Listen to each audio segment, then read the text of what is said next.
Hello, hello. Oh, okay, folks. Live chat rather than top chat, if you will.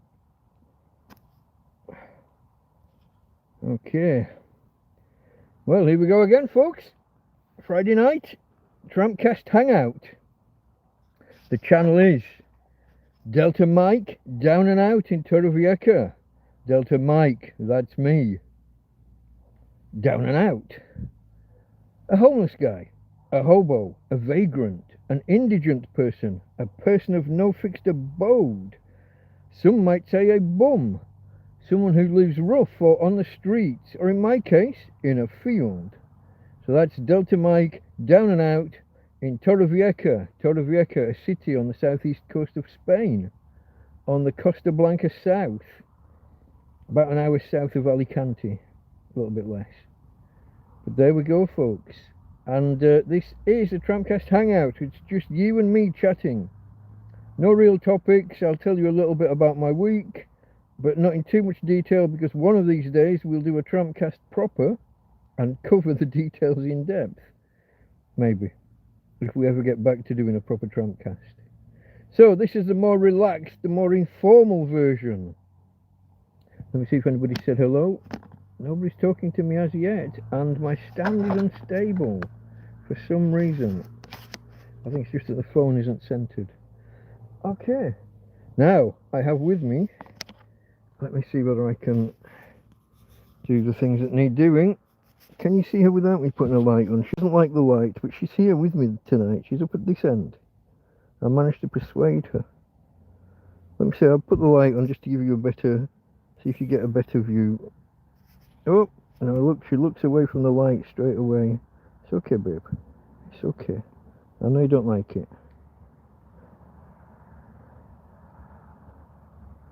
Here we go.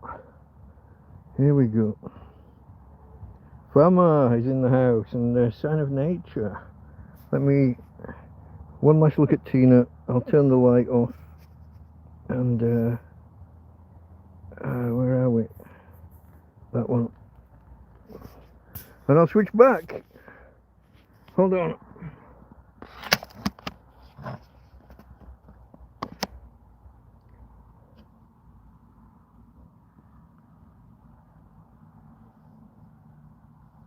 What am I missing? Farmer arrived and said, hello, everyone, everybody, everywhere. Sign of nature likes the you put your feet up cast. That's the more relaxed version. Okay, I'm with you. There was Farmer. There's Fabrizio saying, hello, Delta Mike. Hello, hello. Hello, hello. I don't know why you say goodbye. I say hello, hello. Switch back to your mug. Oh, this mug. I'm with you. I was a bit lost there. You look wrapped up. I think I've got 3 quilts on here at the minute. No, I've got 2 quilts and 2 blankets. I think this is classed as a blanket. We are wrapped up very snug. It is currently, I don't know the current temperature, but the nights are getting down. The nights are getting down 7 or 8 degrees Celsius. So what's that? Double it to 12. Let's say 7. Double it to 14. Knock 1.5 off. Call that 12. Add 32. 44. Is it in 44 in the old money in Fahrenheit? Which is not horrendously cold, but cold enough that I've been putting my snood on. Where is it? I've taken it off just now. I did have it on. There we go. I had my jumper and my snood on, and I've taken Tina for a walk, and obviously I got all hot and sweaty. So I've taken those off temporarily, but they'll probably go back on within the next hour. I was about to look at the current temperature. It was colder earlier. It's got warmer now. I can feel touching the backs of phones and things. It's currently 10 degrees Celsius. I think this is going to be the cold. This one's going to get down to 6 tonight. This is the coldest one so far. Tomorrow will be 8. After that, it gets back above 10 for a couple of days. 12 and 14 degrees is the low point, so warmer nights. Then it gets cold again next week on the nights. Like I said, it's not too cold. It's survival, especially with a doggy here to cuddle. Hello, Luke Benidorm. Hello. Oscar's in the house, super enriched. Hello, mate. Luca Benidorm. I apologise, I said Luke.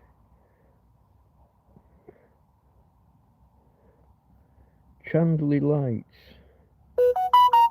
Chandlery. Are you looking at these ones? Maybe. They're blowing around a bit because the tent's getting buffeted a little bit.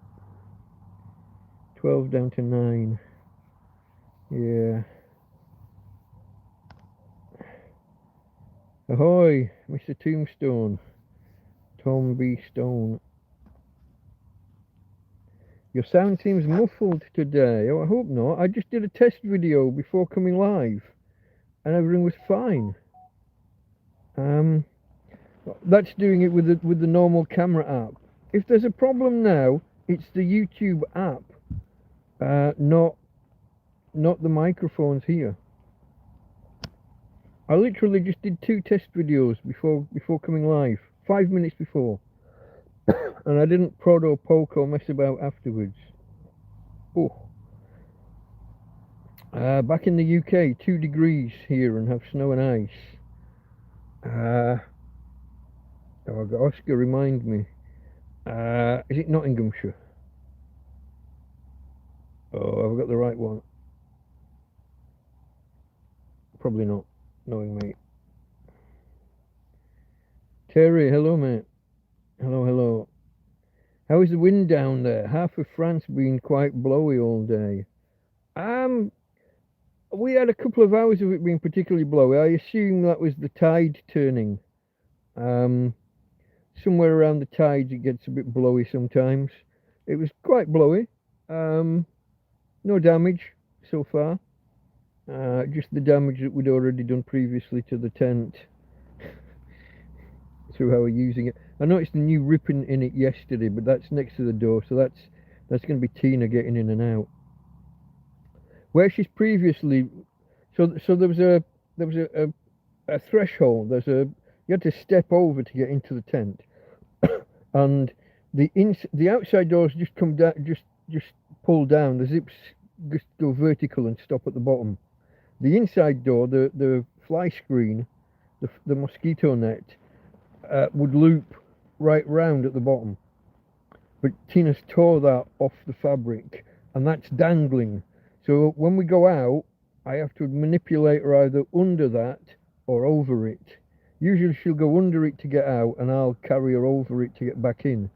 But if she gets caught up in it, it's putting stresses around the door, and we did get another tear at some point this last week. Hey babe, nice still. It's under the wind. You're going under. It's nice and warm. I think so. Yeah, going underground. That's my girl. But the wind hasn't done us any damage so far. I don't think so anyway. The tarpaulins, the tarpaulin's a bit ripped.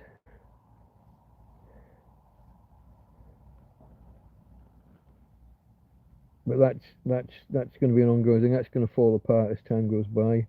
It's done its job. It protected the tent through. Through summer. Kept the sun off. Sound and video is perfect. Okay, you'd been listening to loud music. You'd turned your volume down. Maybe. Yes, it is not. It's okay. Cheers, Oscar. Akadaka. Hello, mate.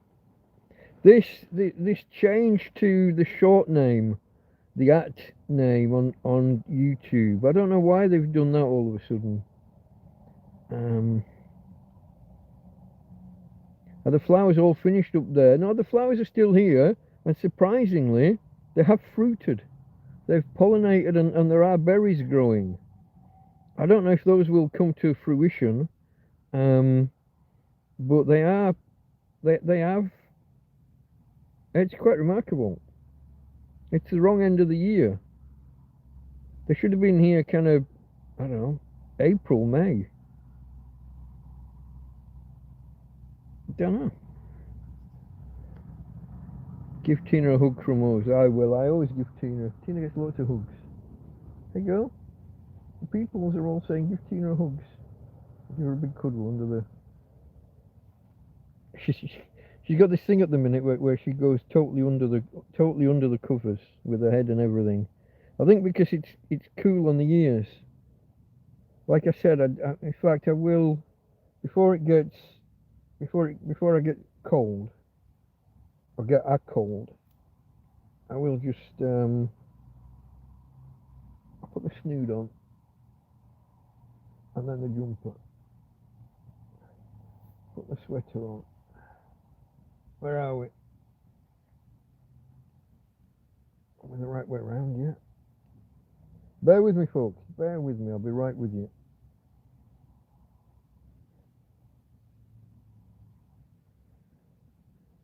I am still only on 2 layers, a long sleeve t-shirt and a jumper at night. Through the day, it's just a long sleeve t-shirt. But not too cold yet, like I said.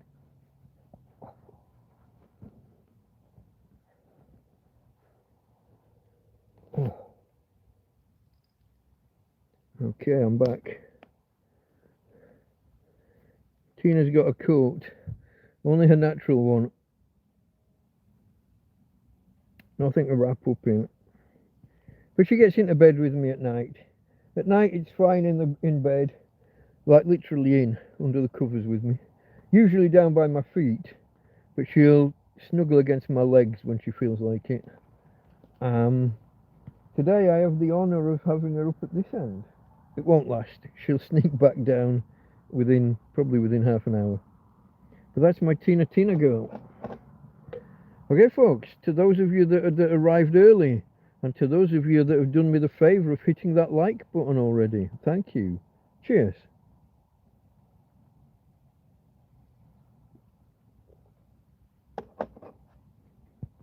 That was nearly empty. Very cold beer. Now that I've bought a fridge freezer in winter, or ready for winter. Never get my timings right, do I? Never get my timings right. Right, guys, what kind of week have we all had? We've discussed the weather in general, I suppose. Here's still lovely through the day.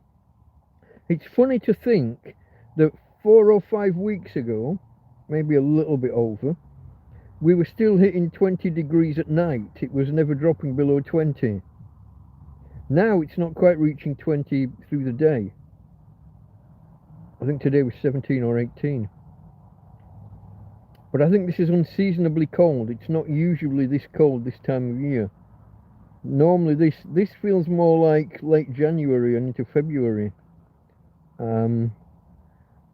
don't know what the score is there. I haven't really monitored weather forecasts for whether we've got one of those Arctic blast things or whatever. No idea. You know, the cough. I have not coughed all fucking week. And I thought to myself, half an hour before we went live, I thought, don't cough. And now it's here. It is one of those Arctic blast things, yeah? Okay. No, the fruits aren't edible. I'm gonna have to. I gotta just bear with me. I just gotta check a few names. I'm about to say names and I'm gonna get them wrong. So I'd rather just look it up and not make a fool of myself. I will remember them all before too long. Let's just make sure we're up to date. People, handlers, okay.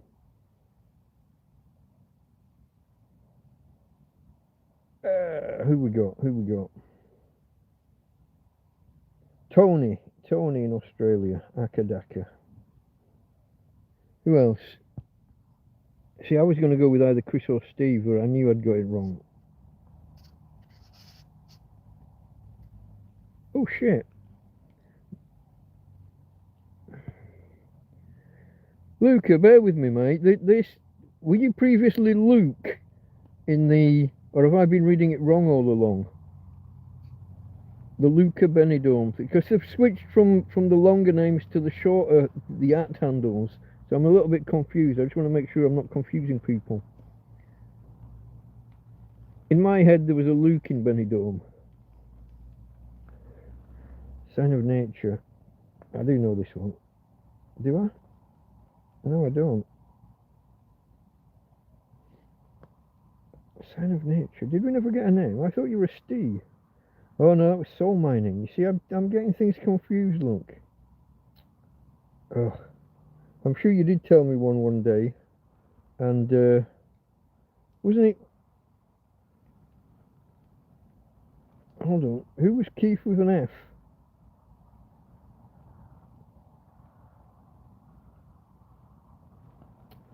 Hold on. I've written Sound of Nature. I'm sure that's you. I'm sure you're Keith.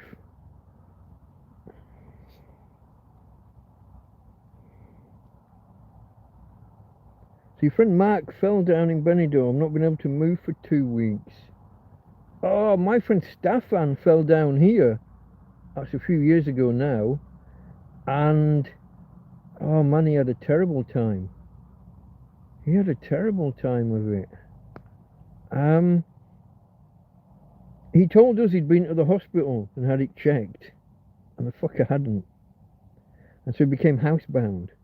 And it turned out he'd snapped his leg into 3 pieces somewhere around the hip joint. And eventually he had to go home to Sweden.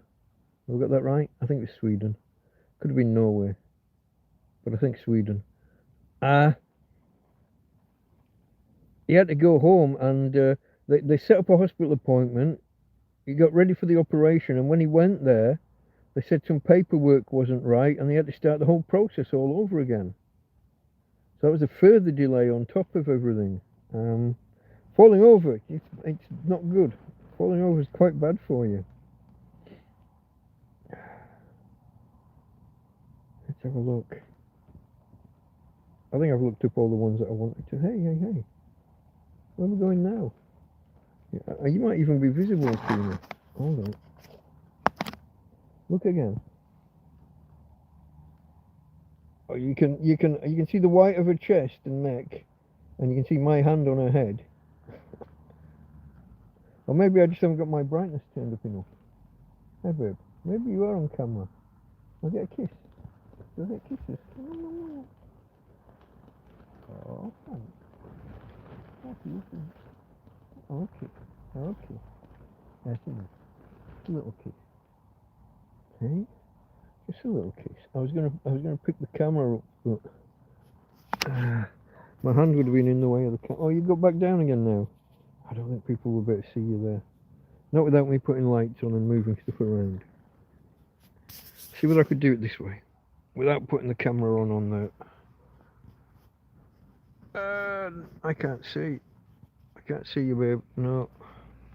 I can't make that work. And I can't see my own screen now, so I've no idea what I'm even pointing at. She's over there somewhere, folks. That's a failed attempt, wasn't it? That was a failed attempt to show my girl on screen. My head seems to be filling the screen. I haven't got my glasses on. Let's go back, read some more. Okay, no one's talking to me. Okay. No one wants to tell me their week then. I'm just going to try, just in case chat's got locked up.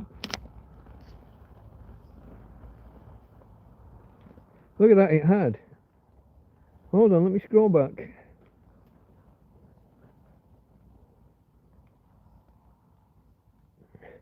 Yeah, it was Luke, okay.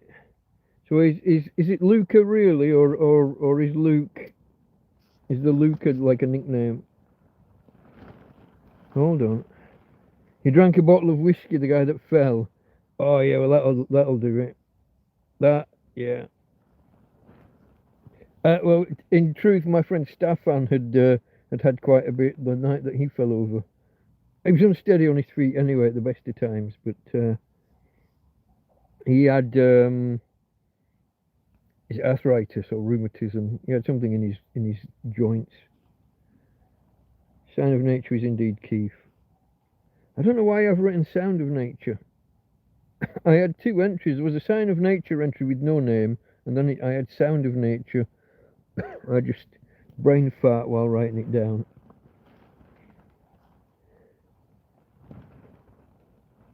What happened? It seems the names have changed. Yeah. So when you create your account, you have there are two versions of your account name. A short version with the @ symbol and a longer plain text version with spaces and things in. YouTube have just flicked a switch and so now it's showing the other name. Tina girl, where are we going? Settle down. I'm going under. I don't know what you're not, are you? You're not going under. You're too warm. I don't think you're too warm. Let me check. Maybe a little bit. I just pull the covers off you a little bit. Let you cool down. If you get too cold, I'll wrap you back up. Yeah. Okay, dear. You just want messing with, don't you? You just want messing. She's interrupting me, folks. She's interrupting. I'm trying to talk to the people, Tina. There's Karen, look, with the alternate name. I'm not a fan. I don't know why they've messed about like this. But there's an interface change, certainly within the app, when you're watching videos and things. The way the layout under the player has changed. And that shows the short name as well, rather than the full. So when you're watching one of my videos, is it when you're watching or just when it's listed? I think it's when you're watching. It's got the short name with the @ symbol, rather than the Delta Mike down and out in Torrevieja that it used to show, like the full channel name. Now it's just showing the short version, Delta Mike Torrevieja.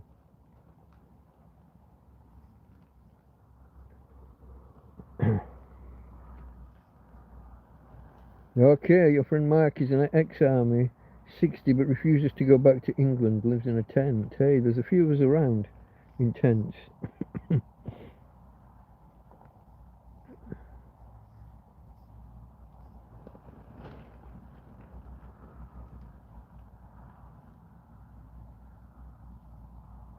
So yeah, people saying hello to each other, okay.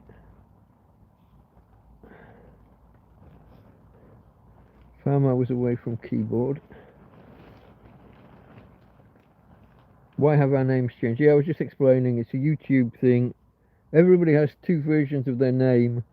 I think if you didn't create the shorter version, it gets auto-generated.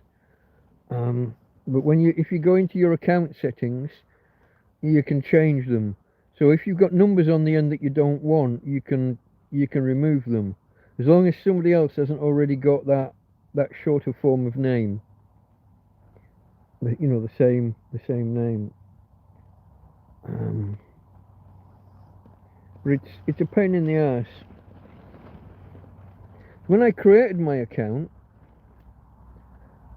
I thought the short name was the one that was supposed to be used in chat, but all this time people have been having to type Delta Mike down and out, you know, @ Delta Mike down and out in Torrevieja, and I thought that was the wrong one. I thought they should have been using the short one in chat, but at least give you an opportunity to edit it and pretty it up and not stick random numbers on the fucking end.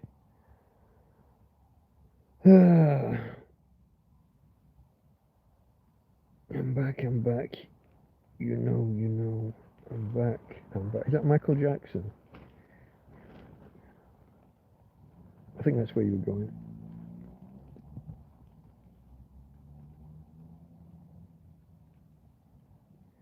Can you put me in touch with a charity that helped you get back from Spain? I don't object, but if they're like Benidorm related or whatever, then that's probably too far away. I do have issues getting out of the country. It's not a financial thing. Well, it's not only a financial thing. There's legal limitations and crap, but yeah.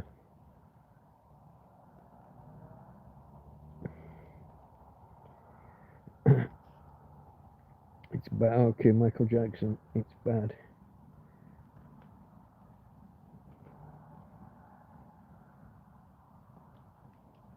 What's the weather like? Are you still wearing shorts? I haven't been wearing shorts since the flies got to me when I... when was that? Was that when you just got over here this last time? Yeah,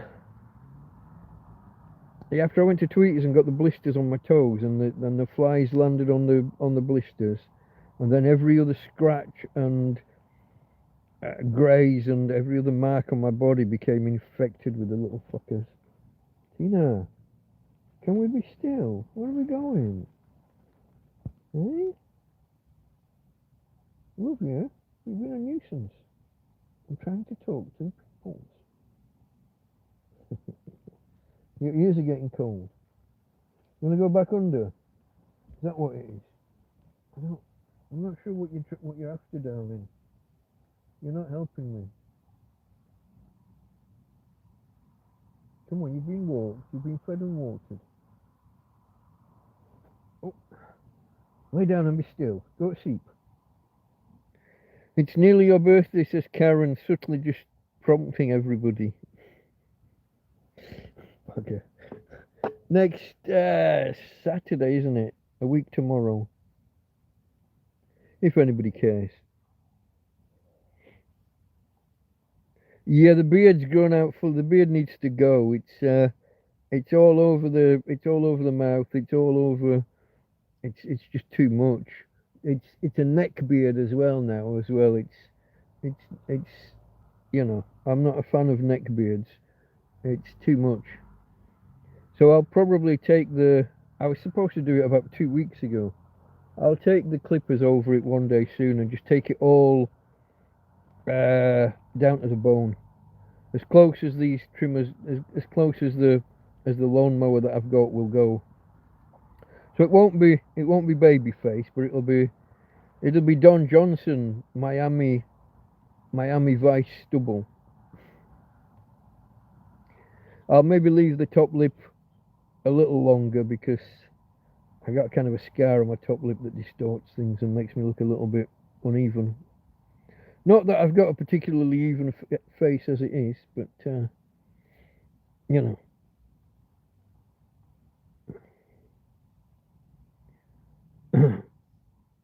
Short shorts. No, not short shorts, just shorts. There's a week to go yet, Farmer. But yeah, okay, I'll take them now in case you don't see me again before then. The clippers hold the charge remarkably well, Karen. I'm trying to remember. I've got 2 sets, haven't I? Which one? One of them's got a digital display, so kind of up to 100 or 99, and one hasn't. I can't remember whose was whose. I don't remember which is which at this stage. But they've both worked whenever I've wanted them, whenever I've needed them. I've only ever charged them the once, I think.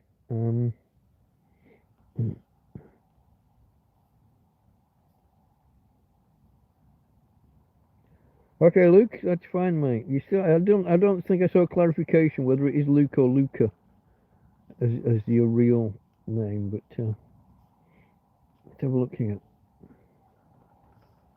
Can you fit on your get the clippers charged? Yours was the one without the digital display. Okay. Like I said, they both worked forever. Left them uncharged months, but it might be wise. The last time I came to you, didn't I? I might have used one set since then. I might top them up just in case, and they can help with documents, etc. They're shit hot. Okay, sounds good. Karen's dangerous with clippers. No, Karen's a professional with clippers.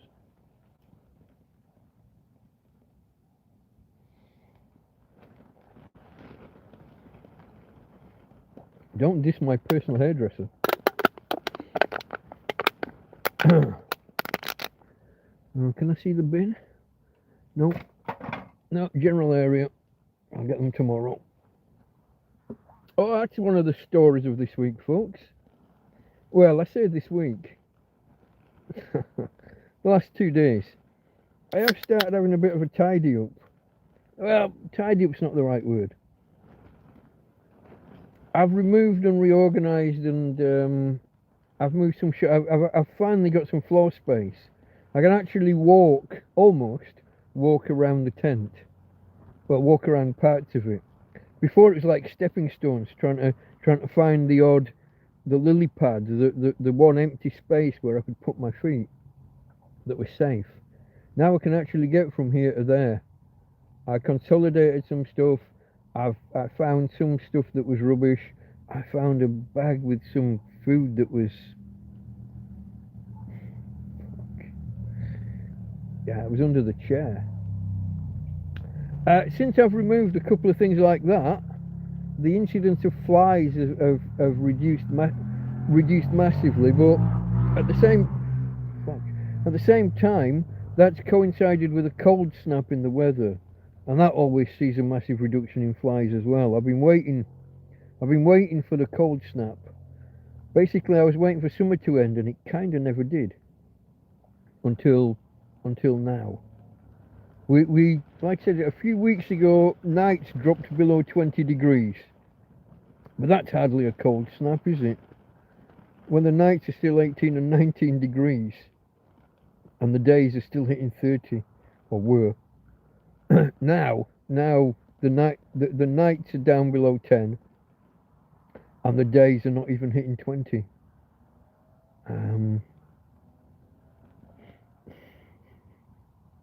I don't know whether to say anything, Karen.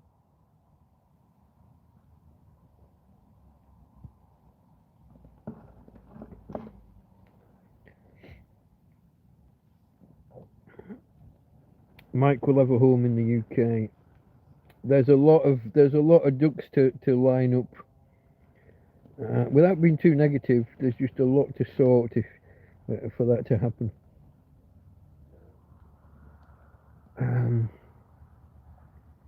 Yeah, especially dog and everything.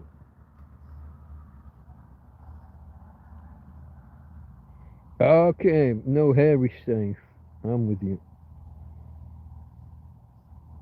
You see, Karen thinks I shouldn't go back to the UK because it's in serious decline. I think it needs a few men, good and strong, to stand up and. But I'm not getting into politics. Do you have a Facebook? I use Messenger. I don't use Facebook per se. I think I'm just Delta Mike. But I was trying to look at that. I was trying to create a link for somebody. Certainly my display name is Delta Mike. I had this problem a while ago trying to tell somebody what I should have made a note of it. Do you know what I had to do in the end? I had to go into Facebook and search for me. The display name is just Delta Mike, I think with a space. I don't think that the Torrevieja's in there, but it always might be. Don't know. There's an email. If you look in the description of the video, there's an email address I can be contacted through. It is just Delta Mike Torrevieja, as you see here, at gmail.com.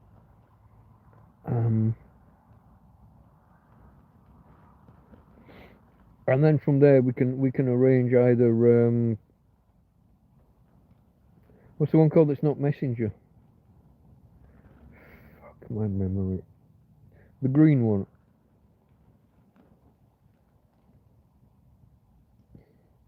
WhatsApp.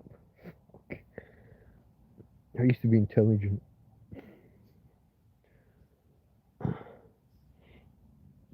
Let me just work back. I think I've missed some.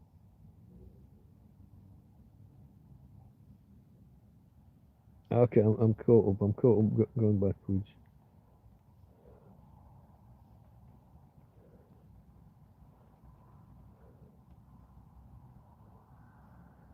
Oh, Sign of Nature with his. You're going to get me to sign a declaration that I don't agree. I don't submit to UK law. There's a lot for me and I made it, you will. Okay, mate. The UK has loads of money for us. Well, that's kind of not what I hear, but... Yeah, okay. What's 22nd of November mean?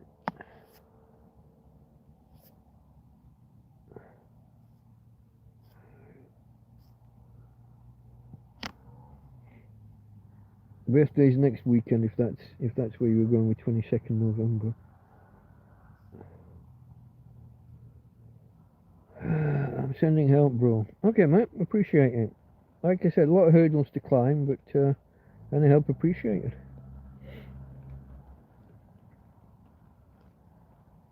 Any help appreciated. What else happened this week? So I started to tidy up. Oh, there was a reason I started to tidy up. Did Karen just say she was stepping away? UK birthright numbered over there. Okay, mate. You know we don't necessarily agree on some of this stuff.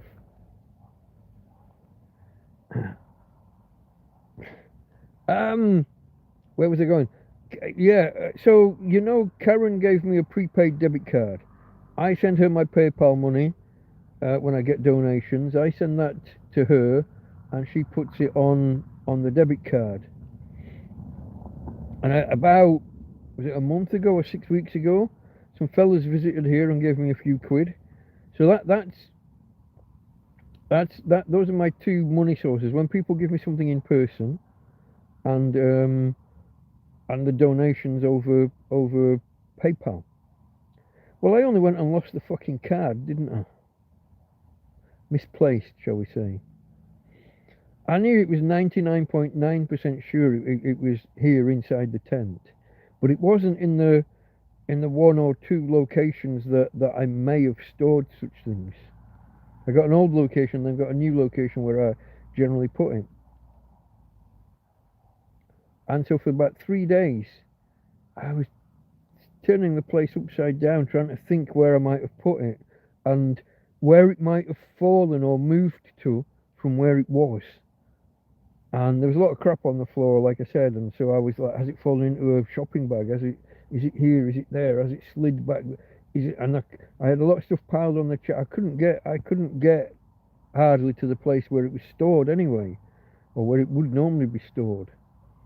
But because I'd had all this money in my pocket from these guys that visited, my friend Anthony came and he brought his two brother-in-laws. I can't remember how many weeks ago. But they gave me, between them, they gave me 60 euros, which, if you've heard the tales before, I live on 20 euros a week, maybe a bit less sometimes, maybe slightly more others. But I'd gone weeks and weeks, hardly I don't think I'd used the card in ages since they gave me that cash. Well, that cash was running low, so I was starting to think, oh, I'll get the card out. I'll ask Karen how much is left on it, because she's got the app. It's in her name. It's tied to her. I thought I'll ask how much is on it, and we'll transfer some more across. I couldn't find the fucking card, and I was racking my... It took me 3 days to remember the last time I had it. And what I did, I wrote down like the card number in a book I have for details, for things. I wrote down, you know, the 16-digit number across the front of the card and some other details, the expiry date, so on and so forth. And I wrote that down like in the middle of the night one day, like 3 in the morning.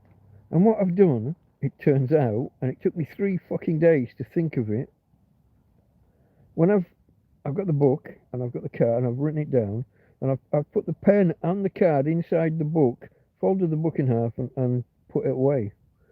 Yeah, I'll put the card away tomorrow. Yeah, I didn't want to get out of bed at 3 in the morning. And there I was, like, I don't know, 6 fucking weeks later, trying to rack my brain to remember where I'd put the bloody card. See, I don't keep it on me. I don't keep it in a back pocket or whatever. If you remember when I moved tents, when we took the old tent down and put this one up, I managed to bend the card clean. Well, it had already been bent in half multiple times, but I managed to bend the corner of it and the chip had popped out. So that was no good. Karen had to bring me a replacement card, and here I was the other day, thinking I'd lost the damn thing again.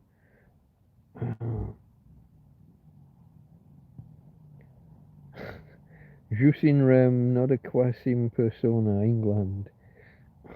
I'm just talking about you, Karen. I was telling them about the card and how I thought I'd lost it. Oh, we've set Keith off now. He's off. About the rights of the free Englishman and how maritime law doesn't apply, and free men of the land and all the other. What do the Americans call their one? I can't remember. Sovereign citizen.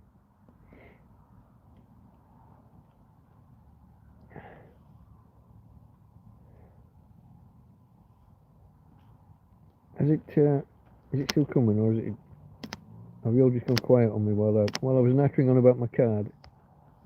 Okay, I think so. I think I'm up to date. Other things this week. Other things. I've had a couple of smashing deliveries from people. Do you need anything bringing?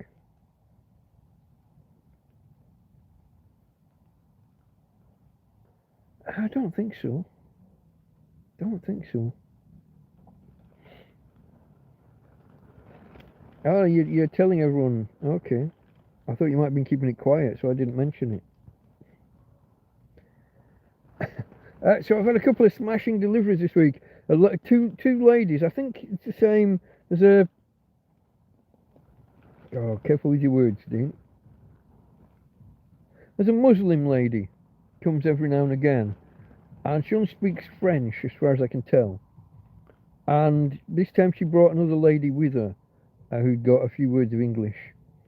And they stood out and they're shouting hello, hello to me at like 9 o'clock at night. And at first, I've made the mistake before of someone saying hello outside and me shouting, hello, hold on a minute, I'll be out.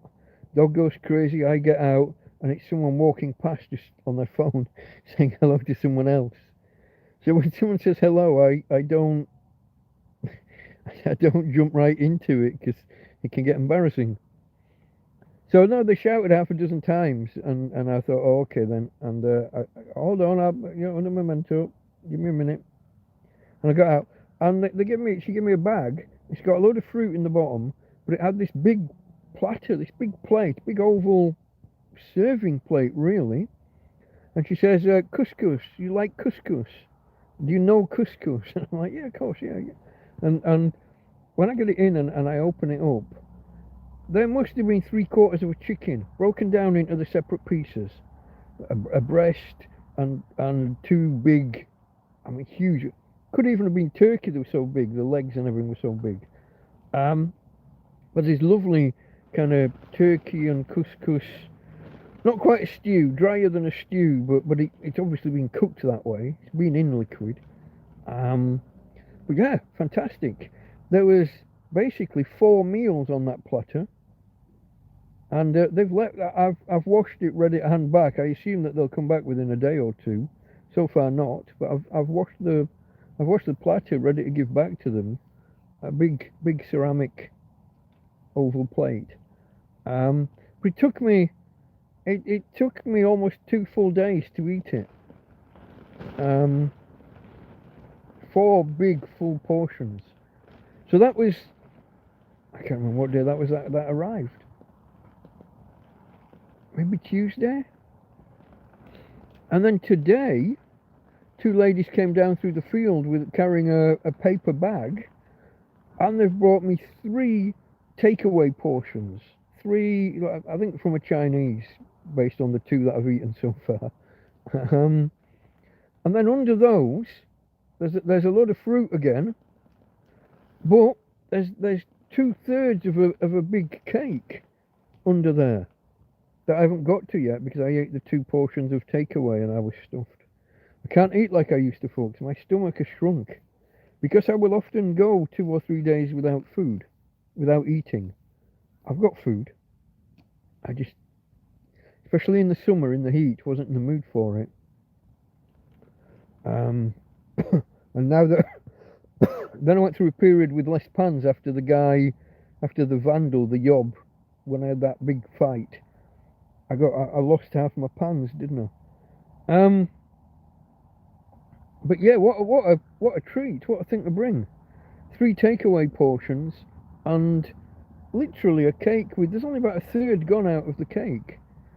I guess about 2/3. You still have your.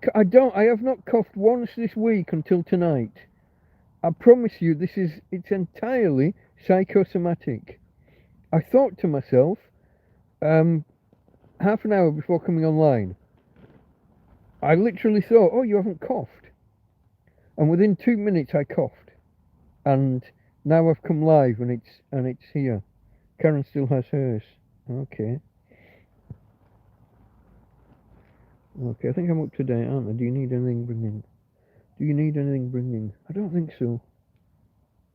I did dip into another tin out of that box though, Karen. I have been naughty with my Christmas present. Tina's wrecked the box, I have to say. Every time I step outside the tent and she gets excited, she's been pushing it over and nudging the tins around on the floor and sniffing around. Little bugger, but the box is wrecked.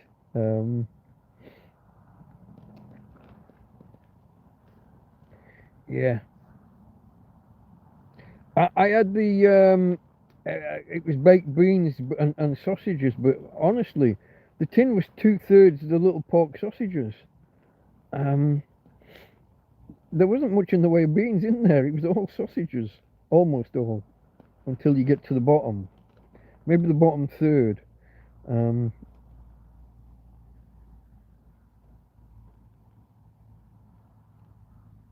In courts and airports, I do not go through their security machines. I serve them notice and they comply. Do they still give you the wand or pat you down or anything? We'll get another swig, just to convince me that my throat's not bad.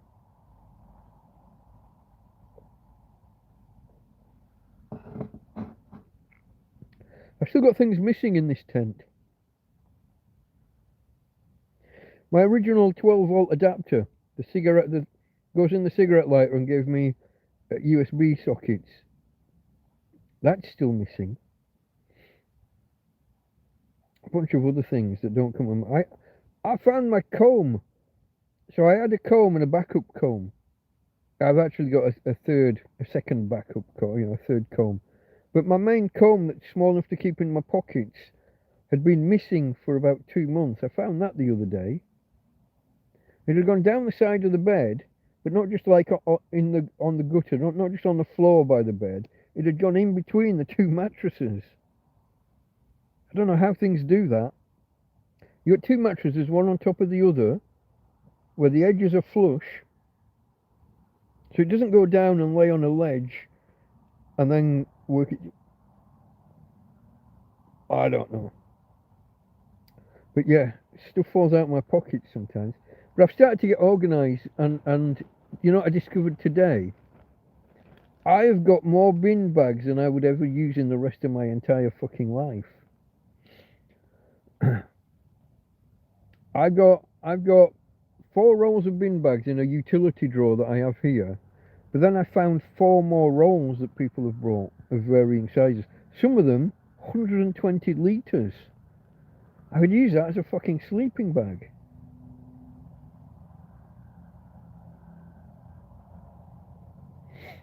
Huge. So no more bin bags, everybody. I've got them in all the different shapes and sizes and colours. I think from 20 litres upwards. I get so many, I've had to put a bag of them in a box outside. That's going to become my new kind of utility box. If I can organise things enough in here, I'll bring that box inside one day. But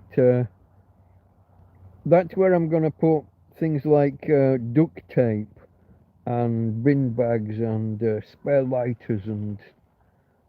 Like I've got lighters in my pocket. I've got a couple of spare lighters, but I've got a batch of even more spare lighters. So I'm gradually working through things that have collected and gathered, and I almost cleared everything off my chair today, my big Queen Anne chair over there. Almost. All that was left was three towels that are kind of rolled up. They're meant to be like my bathroom, my toiletries. I lost. I said this a couple of months ago. I lost my main toiletry towel that had toothpaste and toothbrush and soap rolled up inside it. You just grab and do everything you need to do. I was having to cobble together a set from other stuff that was laying around. I've still got, Karen brought me, I think, 4 bars of imperial leather, probably about a year ago. I've still got 2.5 bars of that, which probably says something about. No, I've got liquid soap as well, so it's that.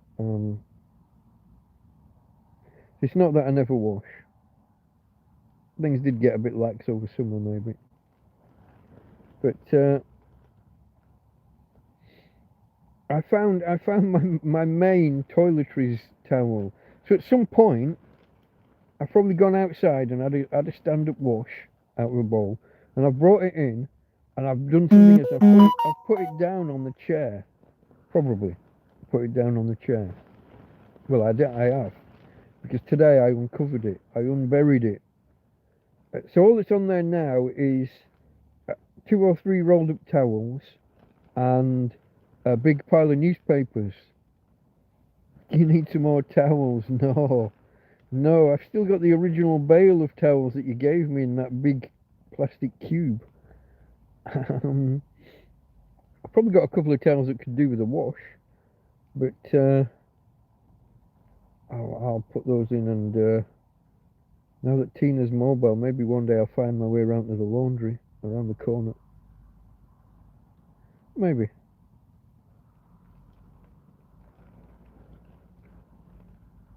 Not sure I'd ever have enough coins. Even when I've got money, it tends to be notes, but I don't know. I don't know if there's a machine in there that will change a. It's about 7 or 750, isn't it, for the washing machines? Not sure. Don't know. I've still not been to the supermarket. I still haven't been shopping yet this year, except to the Chino Bazaar. But I'm so glad I got my card back. I'm so glad I didn't have to mess about with anything there. I just don't understand why it took me 3 days to remember the last time I had it, and how I was writing notes down. I don't know. Well done for clear. It's not quite cleared yet, but it will be by the end of tomorrow. Even if I clear the chair, the tent won't be clean enough for me to let you stick your nose in and have a look around. It's still an embarrassing shithole overall.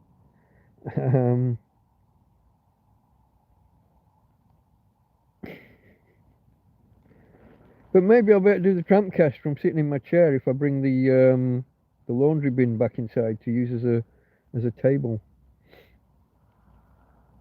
I've been thinking that the Christmas tree will go on top of the fridge freezer when that comes out in a week's time.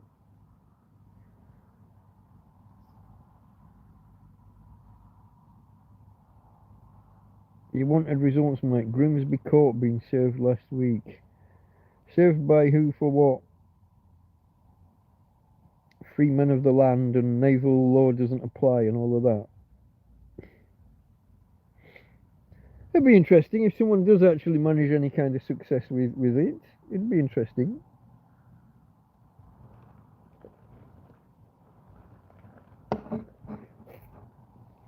The idea that just because you're born in a country, or just because you're in a country, you're just automatically subject to their law. But along with that, you're automatically subject to their protections as well. So I don't know. If you opt out, what happens if you're unemployed? Do you not get benefits? Grimsby Court being served for fraud. Email me a link or something. Or maybe, I don't know, can I just do a search online? Maybe I'll do that after. What else has happened this week? I am starting to think in my head about how to... don't put anything near the lamp. You know, I had... So this wall, the wall that's... If I was laying in bed properly, the wall that's behind me, the end, one of the end walls of the tent, blew in so much earlier that it knocked... I've got these glasses here, plastic glasses. I think that was you again, Karen, wasn't it? It knocked two of those over, and they knocked a can of beer over. Yeah, early this evening, late afternoon, early evening. My first weekend beer, if you know what I mean. There was only this much in the bottom. If the can had been full, it wouldn't have got knocked over. But the glasses got knocked over, and they knocked the can over, and it spilled onto the bed a little bit. There's the risks you take when you live in bed all day, hey. But yeah, if I get the chair freed up, maybe I don't have to live in bed all day. I considered, get this, I thought about two things a couple of days ago, when it first got cold at night. I thought about digging out the hot water bottle. I know exactly where it is, the proper hot water bottle. I also know where the cushion cover that I used to put around like homemade hot water bottles, 2-litre pop bottles full of hot water. So I thought about those options with the hot water bottles. But I've also got an electric blanket, haven't I? That I got at the end of winter last year from Adam and Mel. Those were the guys that brought me the mouse traps, if you remember, when I was having all that trouble. And some of these plastic drawers that I've got that are full of useful stuff. That's going to get reorganised in a day or two. I got one of those drawers is just so full of dog treats, and I never go in it because somebody always hands me another bag of dog treats before I get to the end of the previous bag. So and there's also a store of dog treats along with the proper dog food in the other bedroom. So I'm storing stuff and taking up some of my biggest drawers that could be used for other things. There's also a drawer at the bottom I never get in because there's a box sat in front of it. A box with like ladles and graters and cookery equipment. It did have extra frying pans, little ones, that I've had to take out after my other stuff went missing.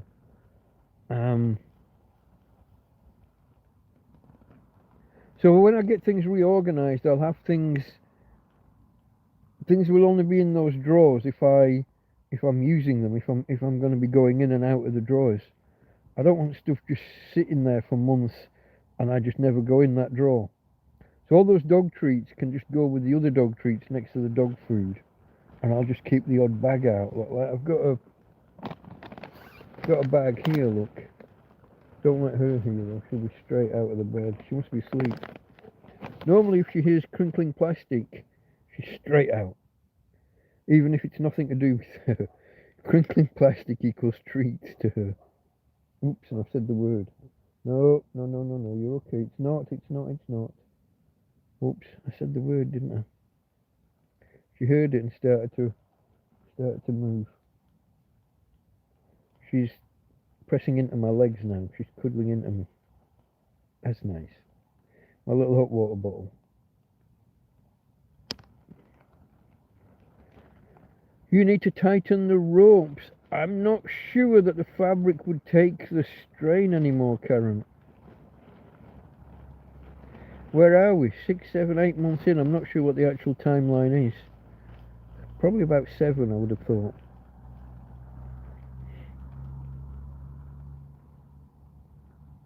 Yeah, rattle anything and they're there. It's like, what's the advert with cats and they come bursting through walls? I can't remember the name of the product, and I'm going back 10 years probably, because I've been here a long time, haven't I? I haven't watched any proper TV with adverts. Article 21, Human Rights Convention So it's digital data shit.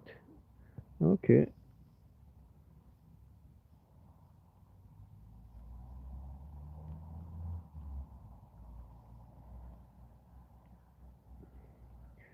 Don't put anything near the lamps at farmer.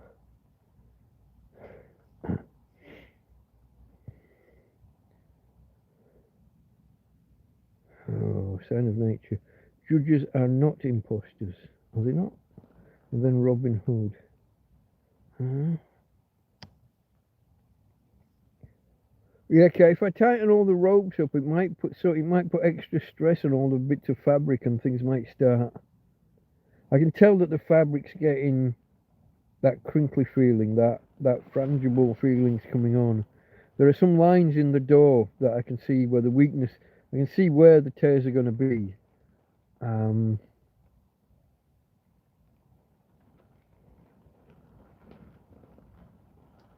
Yeah. I hope to get through winter in it though. I hope to get through winter without having to decamp everything, literally decamp, and put the new tent up and move everything back in. I'm hoping not to have to do that. Christ, I've still got stuff in the field from the last time. Really should do something about that. I was wondering about maybe setting my television up for Christmas, but between the Christmas tree and the fridge freezer and charging all my other normal stuff, I don't think I can afford the overhead, because both the TV and the Christmas tree run from the 220-volt socket, the normal power socket, and that's quite an overhead. That costs me 30 watts just to be using it, plus whatever the device that's plugged in takes. And I've only got 250 watt hours, so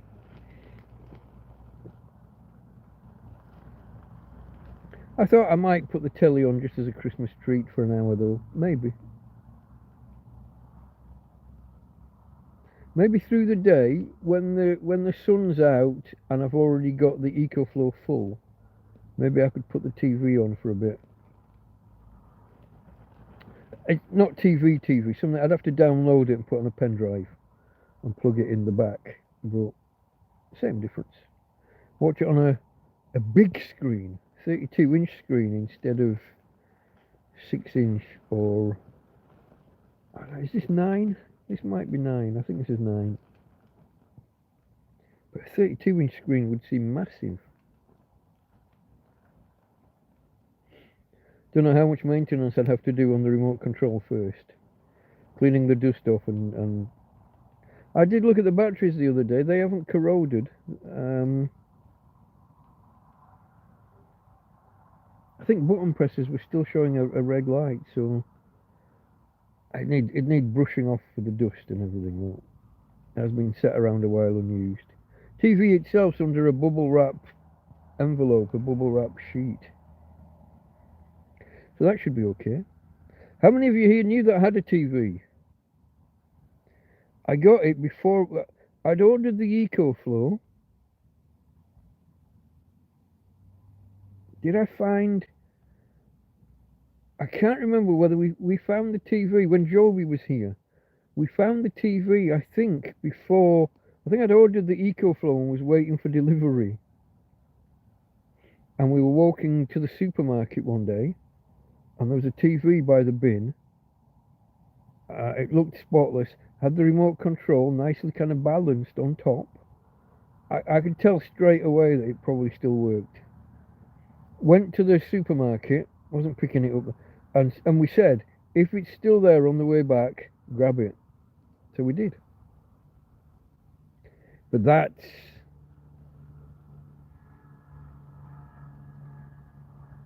that'll be like 2 years in April or something like that. So it's a good 18 months ago, probably more. Joby got here in the February. Could have been the March. It could even have been February. I don't. Who knows?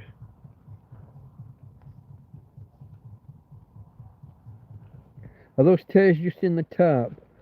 Mainly. There's one tear. There's two tears in the roof, which are patched with duct tape, and other tears are just down and around the doorway that where Tina, mainly Tina. Oh, there was one. There was one tear appeared out of nowhere in the wall, a little one in the wall of the tent. That was the first rip that ever appeared. Who knows what that was about? But it's mainly just the tarpaulin, and I've got spare. I got one tarpaulin and I've got two ground sheets that would function just as well. I've got other covers I could put over the top if and when anything goes bad. I got loads of duct tape. Tends not to stick on. It'll stick on a new tent, but try putting it on the outside of a tent that's been up a while. The muck and the dust and the. You'd have to stand there with isopropyl alcohol or something, cleaning the outside and letting it dry, and then trying to apply on the outside. Better chance on the inside, but the big rips around the door just don't hold, because Tina gets tangled in it and caught in it, going in and out. She gets caught in the doorway and puts extra strain on, and everything bursts open again fairly rapidly. So if I spend an hour patching this tear next to the door, it's a shame to see it fall apart the first time she goes out the fucking door. What can you do?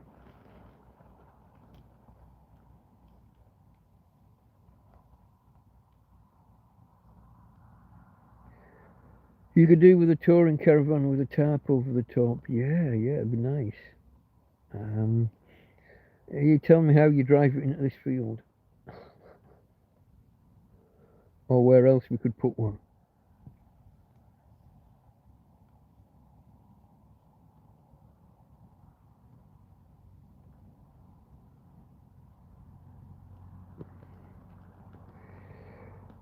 They're our servants, yet we're letting them boss us when we stand outside our sovereign powers. It's always the way, though, isn't it? When a community selects people to manage things or to take responsibility for things on behalf of us all, you are elevating them above us to some extent, above each individual. Collectively, they serve the collective, but that doesn't mean that they serve you as an individual. So the police arrest you even though you're paying your taxes are paying for them. That doesn't stop them from arresting you. So you're elevating them and giving them powers and asking them to act on behalf of the communal group. But there's tricky balancing acts. There's supposed to be checks and balances, and so often, if you watch these videos online of police arresting people, police abusing powers, yeah, it's a contentious topic. The problem is that when they do something wrong, they're never held to account. What was the one the other day? Oh, I've seen a couple. What was the one I'm thinking of? Somebody won. Oh, it was the. You remember the case a while ago? Was it this summer or spring? The couple that were writing to the school to complain about the way a new headmaster had been selected. They said the rules hadn't been followed, and they were complaining in strong terms, but not vulgar, not swearing, not threatening. Nothing about what they wrote was threatening. The school just didn't like the idea that they'd told these people to shut up, and they didn't shut up. They carried on sending emails and wanting to know why the rules had not been followed. There's a procedure, and instead of going through the recruitment procedure, someone had just been given the job, an outsider. They'd not recruited, they'd not promoted from within the school. They'd just gone outside, brought someone new in and said, that's your new head. These people didn't like it. And so 6 policemen turned up at their house, dragged them off, arrested them in front of their kids, and when they were eventually released, like 12 hours later in the middle of the night, they were 30 miles from home. in some police station they'd never fucking heard of. So they weren't even like down the local nick. They were dragged off and then released at like 2 in the morning or something, and didn't even know where the fuck they were. Well, they've just been awarded they've just settled for 20,000, 10 grand each. But so often, you don't see any, there's no consequences for the police misbehaving. There was absolutely nothing in their behaviour that warranted even being investigated. The school complained and sent copies of the messages, the emails, to the police. The police didn't even look at the messages. They just went and arrested them and searched their house. What the fuck? When they were arrested and being interviewed, and they said, "What wording do you find offensive or abusive?" The police said, "Oh, we don't know. We haven't got that far yet. We've got a big batch of text to go through. We haven't read any of it yet." Well, if you haven't done your investigation, you can't arrest people. First you investigate, then you find reasonable suspicion of a crime, you carry on investigating more, and then if you have probable cause, as it's called, then you can arrest. They didn't do any of that. They got a complaint from the school and they just went out mob-handed, 6, and arrested them. Took them 30 miles from home and released them 12 hours later in the middle of the fucking night. I've got no idea why they settled for 20 grand. That should have been a lot more. But normally, no. And the cops that did that, there'll be no consequences. Consequences to the taxpayer paying out that settlement. But the cops that did it wrong, no one's going to get sacked. No one's going to get reprimanded. No one's going to get jailed for abusing powers. Those checks and balances that are supposed to exist don't exist, and that's. I don't have a problem with the fact that we've delegated powers as a community to these entities. But where are the checks and balances? Where are the consequences for getting it wrong? That's my biggest thing about it. Kept your TV quiet. No, I used to brag about it. I don't talk about it much because it's sat there unused, so it doesn't crop up too much.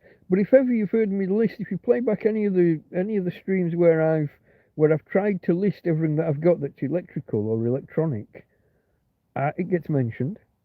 TV, electric blanket, fridge, freezer, the original cool box that wasn't that great.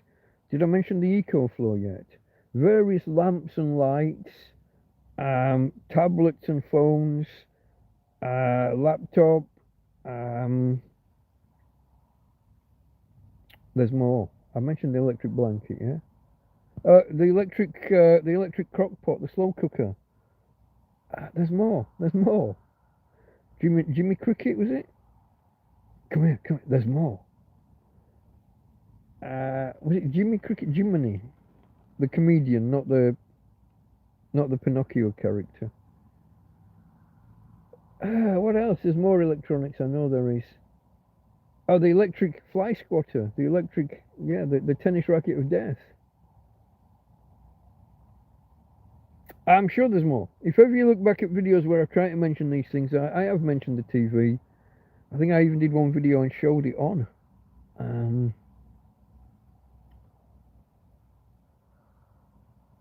So yeah, it's not hidden. It's not top of mind because it sat there unused from one year to the next. I've only ever used it twice for real to watch anything, I think. Maybe 3 times to test it. Yeah. One of the times I put something on and it's got this feature where you can turn the screen off and leave whatever's playing. So you've got audio, and that obviously turning the screen fully off. That cut the power consumption right down. I think the TV uses 40 to 50 watts in normal use, plus the 30 watts overhead because I've got the inverter on at that point for the for the 220 volts. So it uses like 70 to 80 watts in normal use. I've only got 250 watt hours, so I can only do a couple of hours. 3 hours if it was the only thing that was being run. If the EcoFlow was on 100% and it was night time with no power coming in. But if the EcoFlow is fully charged and there's power still coming in, I could have been watching TV all day every day through summer. Oh, the electric fan. I've still got the electric fan. I've just put that away. I hope I don't need it anymore this winter. But I use that. I mean, that was running all day every day, or all daylight day. That was running as soon as it got warm in here in summer. That was running most of the day until like an hour before sundown. Again, that uses about 20 watts itself, but it's plugged into the inverter, to the power socket, so another 30 watts on top. But it's been used while the sun's shining, so as long as you get things charged first, you're okay.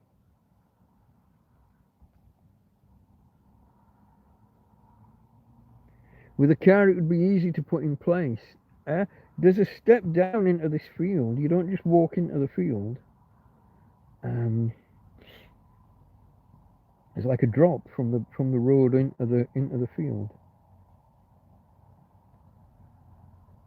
If your car's got a big enough wheelbase, and you know, a Land Rover or something would get it in. How long before the locals would complain?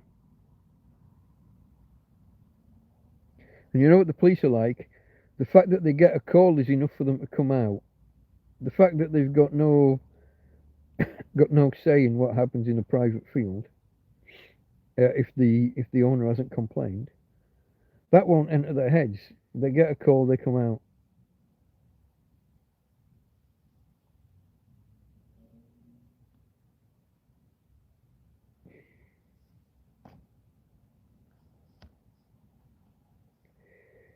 Sign of nature that likes his empowerment. He likes to boss them about.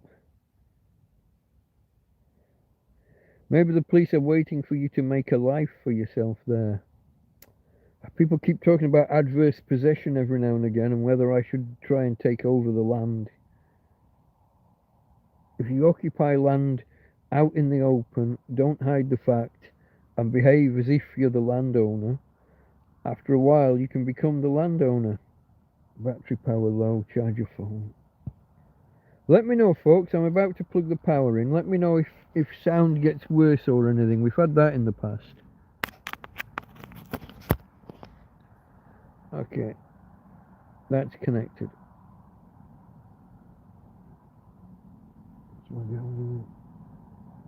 She just groaned. Okay, babe. Oh, that's nice. I wish I was laying down to cuddle you. Yeah, that'd be nice cuddle.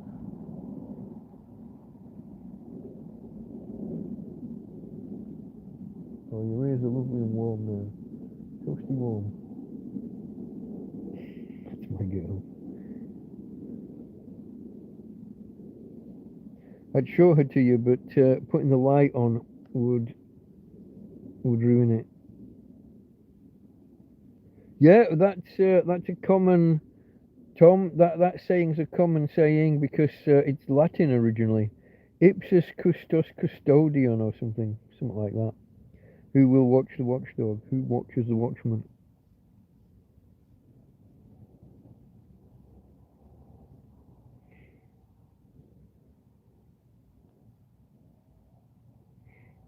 It's an old saying. Your average man in the street these days is too trusting. It's the Englishman's fault. What's with I in English at the beginning there? Is this some ye olde English spelling? Or are you just rejecting the proper spelling of English? It's the Englishman's fault. Lazy, lazy. The women are leading the line. No, it jumped. Why has it jumped? Decades of state... This is Tom. Decades of state TV brainwashing and the constant "we are the richest, happiest, cleanest, most helpful and hospitable place on the planet" propaganda. They say the same in Denmark, you know, and North Korea. Yeah, I watched an interesting documentary on the Denmark situation. It's very interesting. About, well, I think I've discussed it previously. I don't want to dive off on one because you get straight into immigration and all the rest, and we don't want to go there. You can unhitch it and push it in place. Yeah, and if it's balancing on just two wheels, you've got some struggle on your hands.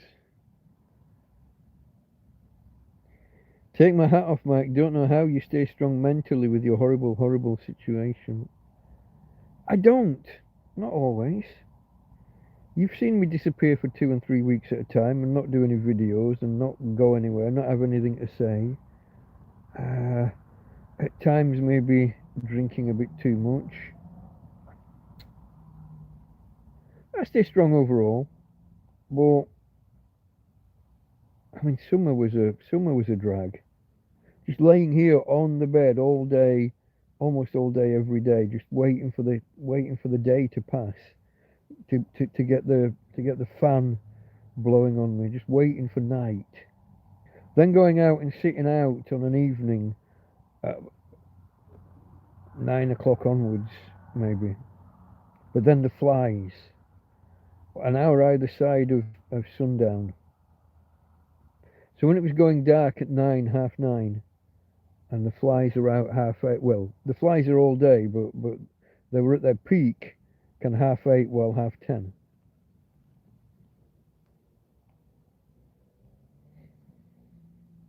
I've only just noticed that the cicadas stopped. I don't remember the last time. I used to lie here listening to the cicadas right up until it got dark, and then they stop. Right after dark, they all just stop. Anything you hear after that is a cricket. But I don't think we've heard crickets.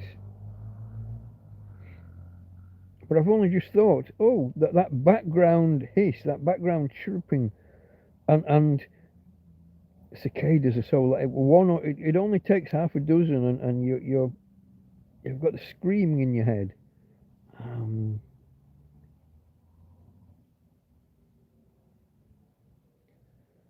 Ing's family lost me. Don't know, folks.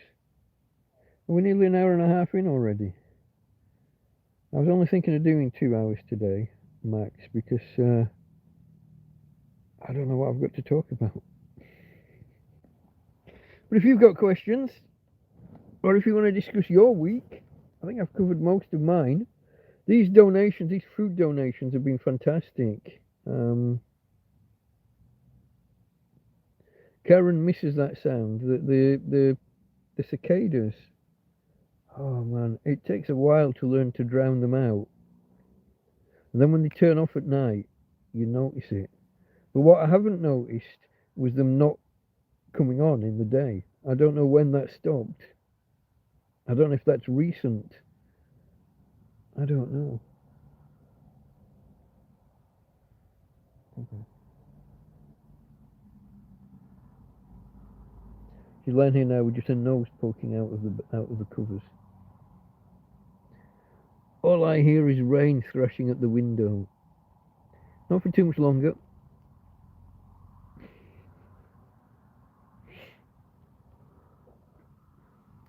But then it's only a short one, isn't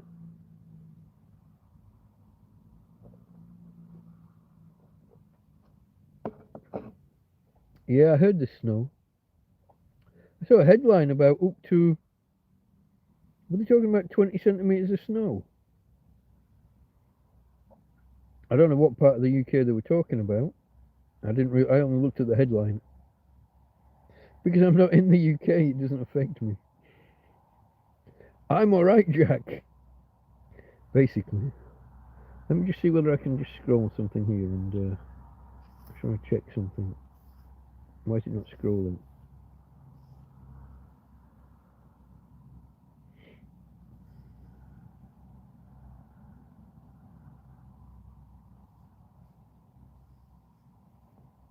Okay, nothing there. I thought there was a plink earlier. I thought there was an alert, but I just saw a headline saying Kevin Spacey is homeless, almost penniless, and working as a nightclub singer in. What did it say? Hold on. Europe somewhere. Was it Greece? Cyprus. Almost. Whoops. You start a war if you mix those. I don't know whether he's in the Greek part or the Turkish part. Don't start. I don't know, folks. Snow in Mallorca. Really? No. I mean, I guess it's that bit further north. On the mainland, that would be across from the green kind of countryside and stuff. So, but it's not that much further north. And in the sea, in an island, so you got the water, you got the coastal warmth of the water. Rain thrashing at the window. That's me. Let me in. Says farmer.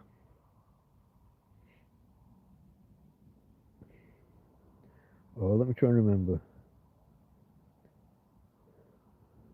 Farmer. Is it Canada? It is Canada, isn't it? I never remember where. I should make better notes.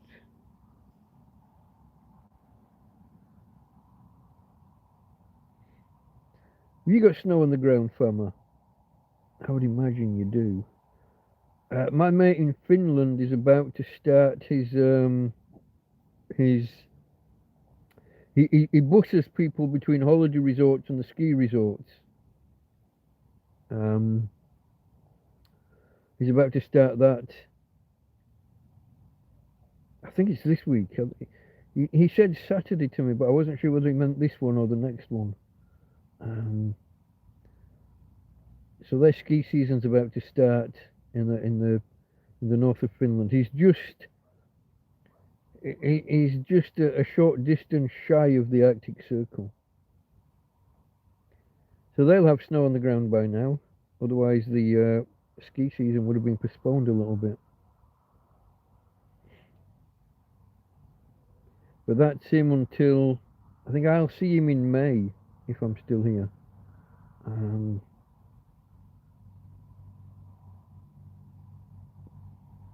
This year when the ski season ended, he got a job just driving buses normally, normal coaches and buses, and that extended his work period, so he didn't come over as much this year.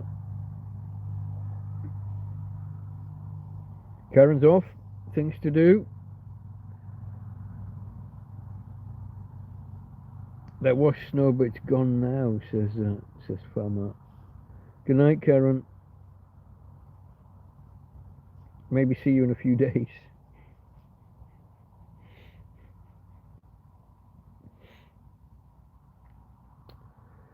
Good music in Ireland, and hold on, because there's two of you with names very similar, and I can't remember either. Oh, it sounds like a Russian name, but it might be one letter different. Oh, I'm gonna cheat.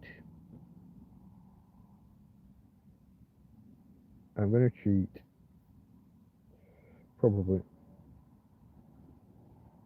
If I've even got it. Do I have a note? Oh, that's bad. I do not even have a note. Really?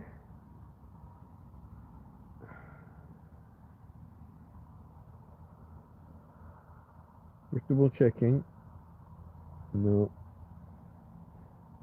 What would a Russian name sound like, and what would be one letter different from a Russian sounding name? I got no clue, mate. You have to remind me. I know you're Irish. I know you're in Ireland, but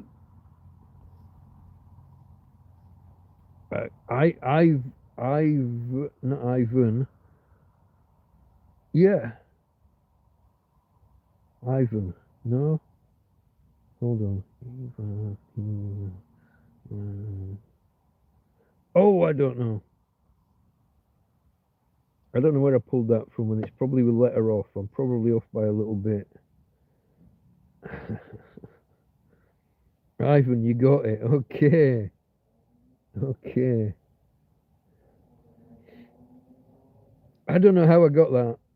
I don't know how I got there. I thought you were one letter different from a Russian sounding name, and no, it is a to my head at least a Russian sounding name. I could have gone with Ivor and a Welsh name. You know, you could have been Ivor the engine kind of thing, but I could have used that as the mental hook that got me there, but I didn't. I didn't. How are you doing, mate? I don't think I've seen you. I don't think I've seen you in a while. You doing well? How's the weather in Ireland? Probably just the same as Britain, as Great Britain. I have to be careful with my distinctions between UK, Great Britain, and then the individual countries. I try and get it right, but sometimes I slip.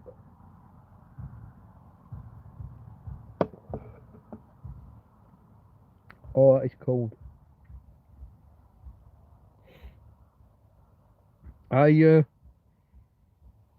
I turned my fridge freezer. Do you say you turned it up or you turned it down? I set the bottom temperature to. I moved it from -10 to -15 as the lowest temperature. Would you call that turning it up or turning it down? It's having to do more work, so I'd consider it turned up. But you're lowering the temperature, so are you turning it down? What's the protocol here? What do we say? Anyway, I adjusted it, put it on, and it got there or thereabouts, or it says it does. It's not actually as cold as it says it is, because I've got a lot of empty space in there. Wherever it's sensing the temperature, it's probably sensing it in the wall, which temporarily gets that cold while you're chilling. But if you leave it 10 minutes, quarter of an hour, the temperature rises because it's not really that cold in there. That's just the temperature at that specific spot where the condenser's doing its thing. Anyway, it wasn't doing anything, so I just left it and kind of forgot about it. Next thing you know, my solar panels are in shade. It's getting late in the afternoon. There's only an hour before the shadows creep across the field. So I had to turn that off, take my EcoFlow and the solar panel over the other side of the field, pointing this way. And yeah, we'd fallen. We were on 100% at the start of me turning the fridge freezer up, down, whatever. We were down to 75 by the end, and I moved it across. I only got back. I got back just to 90, just above, maybe 91, 92% charge. And I knew I was going to be doing this tonight and lights and And I also, because it's a cool night, I wanted to reserve a bit of power in case I decided to go with the electric blanket. I haven't put that on the bed, but I could always go grab it and just put it over for one night. From what I remember, turning on for half an hour used about 20% of the EcoFlow, I think. I think it was half an hour for 20%. And you would only need, because I've got all these blankets and covers anyway, it would only need to be on 5 or 10 minutes at a time. 5 or 10 minutes late evening, 5 or 10 minutes halfway through the night, and maybe a few minutes in the morning. Hold on, let me work and more work, says Ivan. Yeah, I mean those are patterns in life. It's kind of unfortunately not an issue I have, but I'd love to be able to get some work done. I have actually enjoyed. I was telling people that I've been starting to tidy the tent out, or that's overstating it, but I've been decluttering it a bit and reorganizing it a bit and trying to make a bit of floor space available to walk around and clear my chair. And I have actually felt better the last couple of days just for that little bit of effort. I did an hour yesterday morning, maybe half an hour as a second bash in the afternoon. Today I was a little bit lazy again. I've done 2 lots of half hour, but better than nothing. I also did a little bit of cleaning some plates and pots and pans and things outside, and I have felt better for it. It got me out of my doldrums a little bit. Work is good. Work makes you feel good. Do you like Spinal Tap and Turn It to 11? I remember that whole Turn It to 11. Spinal Tap was brilliant. Wasn't the guy, was he American or Canadian? The main bloke.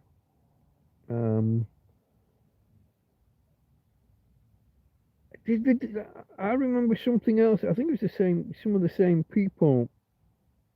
Oh, what do you call those desserts? It's custard upside down with they blowtorch some sugar over the top. Is it creme caramel? I remember something similar, a similar kind of spoof music comedy. I think some of the same people were involved. I think creme brulee, not creme caramel, creme brulee. I think that was the name of another film, and I think some of the same people were involved, but I'd have to be fact checked on it. But yeah, I haven't watched it in ages. Now that you've reminded me of it, I might have to go and download that either tonight or tomorrow. Hey, okay, Keith. Sign of nature. Okay, UK Britain is a state-controlled. England is a sovereign land covered by English Crown Constitution. Except the Constitution's never been written down, which is why every now and again we have these constitutional crises. Like if someone is the son of a king or queen, can you actually remove their princeliness? Can that actually be removed? I think this is the first time it's ever happened. I don't think it's a real thing. If you're the son of a monarch, then you are by definition a fucking prince. I don't think it's a title that can be removed. You look up in a dictionary what the definition of a prince is. It's son of a monarch. It doesn't say son of a monarch unless somebody writes a bit of paper saying, oh no, you're not. That turns it into pantomime. Oh yes, I am. Oh no, you're not. Imagine if something happens to the royal family now that would have put Andrew, next in line to the throne. Now you've got an argument about is he, isn't he? Now, okay, it'd have to be something horrific. There's about, 10 people above him nowadays.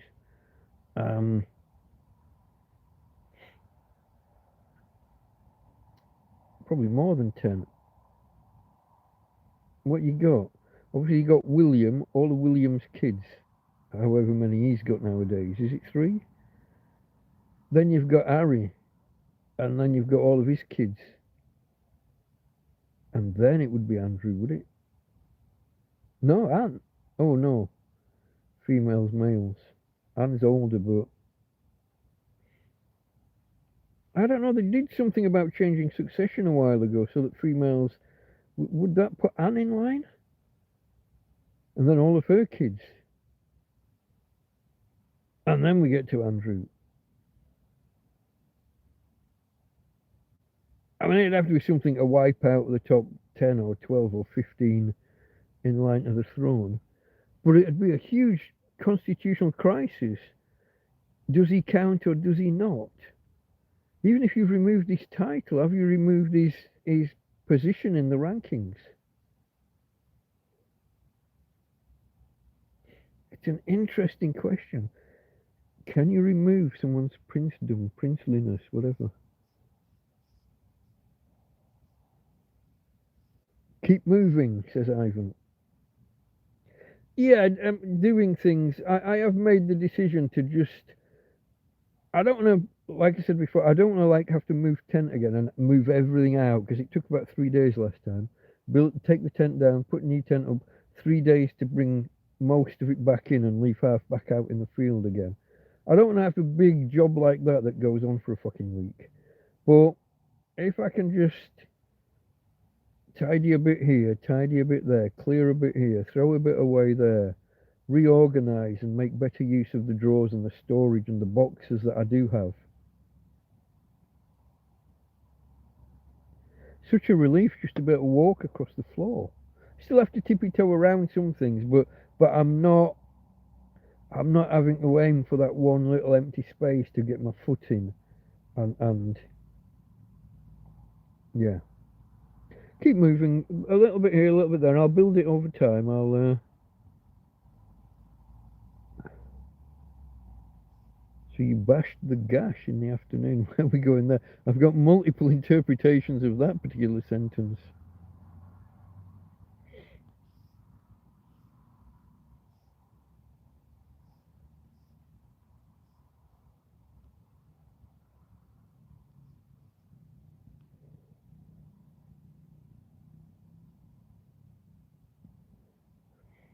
Oh. UK, Britain is legal only. England is under law, which supersedes the legal jurisdiction. I'm not sure I can pick the bones out of that. What's the difference between being legal or being under law? Imperial crown. Imperial implies empire. We don't have an empire anymore. Even Britain isn't within the British Empire. Is it?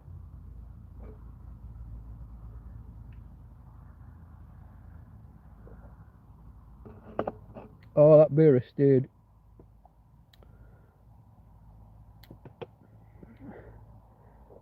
You slaughtered the slot. I wish I had.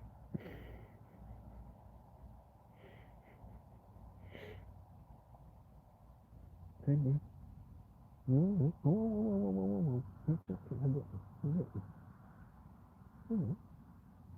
hold on a little longer. Right, you got a nice little sleep, haven't you? And there's been sleepers. Yeah. Are you waking up with a big stretch and a yawn? I think you're getting too warm again. You're getting too warm again. Let me... Whoa. I'm going to keep that one blanket over you, don't I? But I'm going to pull the rest of the covers off. Just what? No, stay. You're okay. You're okay then. I'm not going to let you get cold. I'll put them back soon. I've got to look after my girl, don't I? I think she's woken up a little bit warm. Come on, babe, keep your blanket on. One blanket. I'm taking the rest off. We're just looking for cuddles now. Yeah, if I stroke there and there. Yeah, I got you. Come on, lay back down. Lay back down and go sleep. If you're lucky, after we finish here, I'll take you out for one last walkie. I know we already did the last walkie, but I might take you for another. Yeah? Okay. Lay down, go sleep. Where are we, folks? Where are we? I'm talking to the dog. He slaughtered the slot. Yeah.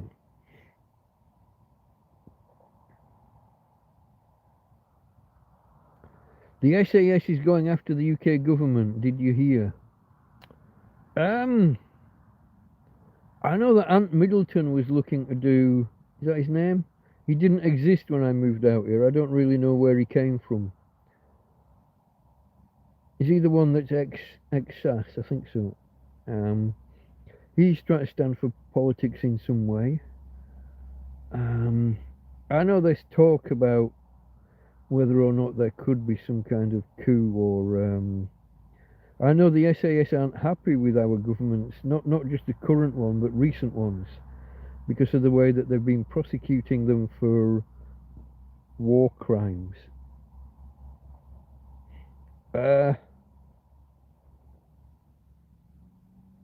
Yeah. What can you say on that one? In my humble opinion, you need to have a unit that is sanctioned, kind of James Bond style, license to kill. I think that's a legitimate role, as long as it's used appropriately. So you don't want to be just like plinking at children, or civilians unnecessarily. But there might be times when assassinations, let's say, or whatever, are required. So some of the things that they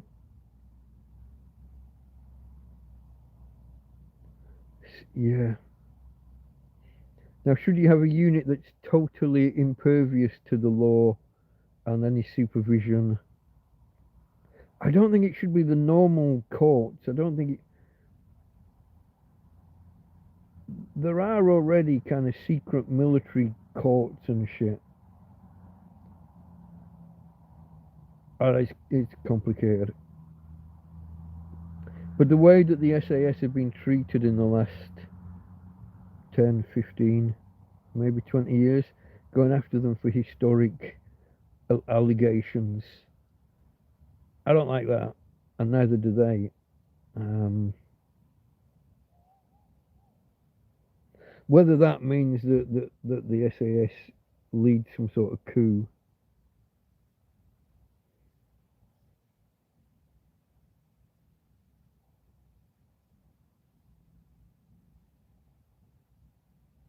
older in time, stronger in law. Old laws do get superseded, or what's the word when they retract them? Repealed. Which is why I think there's only one clause of the Magna Carta left in true effect. All the others have either been repealed or superseded with newer versions of the same ideas. Sometimes you have to get more specific. When circumstances come along and edge cases happen and judges make rulings, and sometimes judges will look at the meaning of words and go off in a certain direction, and that becomes your case law, aka common. Oh, well, that's one part of common law. But also, if they go too far off track, then the government writes new legislation that supersedes that judge-made law. So older, yeah, as long as it's still on the books, like practicing your archery on a Sunday. I think that's been withdrawn now, but that was always the example. When I was a kid, that was always the example that was given about old laws that were still on the books that were nonsense. All British men were supposed to practice their archery on a Sunday in case we were invaded by France again, kind of thing, or at war with France. I was seriously offended by a British scone. Scone or scone, we can have that discussion. I need compensation. Good luck with that. Have you actually tried one, Fama? In law, no such thing as racism.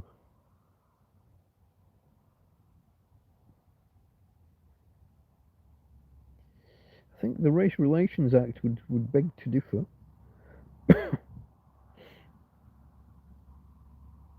Whatever year that was, 1970 something or other, the original version. Probably been updated since.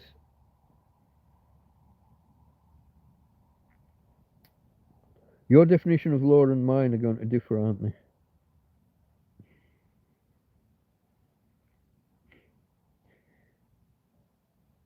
I don't know, mate.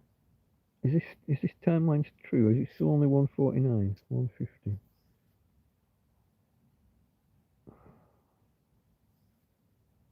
Oh, I'm just scrolling, folks. I'm just looking at something in my notifications. It's the only thing I can do while I'm on this screen. I can't do anything else without exiting the video. Okay, folks, if you haven't already, a thumbs up would be appreciated. we started fast, but it seemed to have slowed down on the thumbs ups, on the likes, whatever you want to call that. What do you all think? How many of you are seeing an updated interface when you're watching YouTube? If you're on an app, if you're on the YouTube app on Android, then things are definitely different. They don't show the proper name of the channel. They don't show how many subscribers. You have to click through on the little icon on the far left under the player to go through and load the channel page where you see how many subscribers.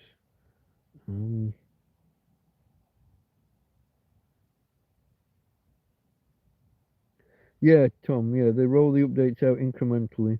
Sometimes by region, sometimes by demographic. Sometimes they'll only update the app, and sometimes they'll update the web page. You've had the new update, the new UI for a few weeks. I've only noticed it in the last couple of, well, maybe the latter half of this week. Maybe it was there and I didn't notice. Maybe it was the same time that they changed the your name in chat to the short name rather than the full name.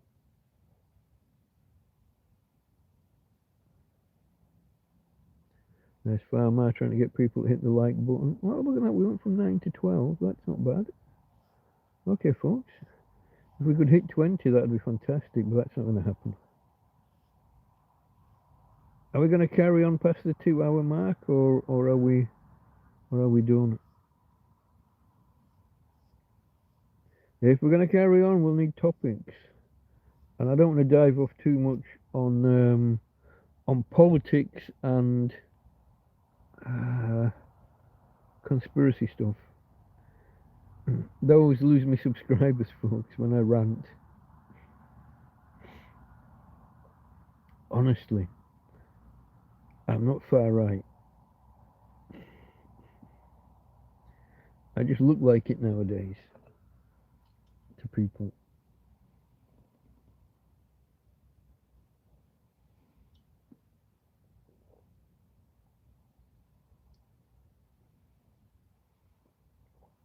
I go on Twitter and I think I'm on a different fucking planet. Everybody in my feeds is telling me how wonderful Keir Starmer is, how he's the best Prime Minister ever, and how he's fixing Britain. Now, I'm not there to experience it, so I don't know for sure, but the impression I get from YouTube is very, very, very different to the impression I get on Twitter. Oh, I wasn't supposed to crush that. Fuck, I've messed up, folks. What have I got? I haven't got anything. I was supposed to put that under the light. Oh, look at this. Farmer's going to like this. I'm literally, hold on, folks. I'm going to be balancing the light on one can of beer. That seems a bit precarious, doesn't it? If you know the history of this light falling over and smacking the phone over. Uh-oh. Danger, Will Robinson, danger.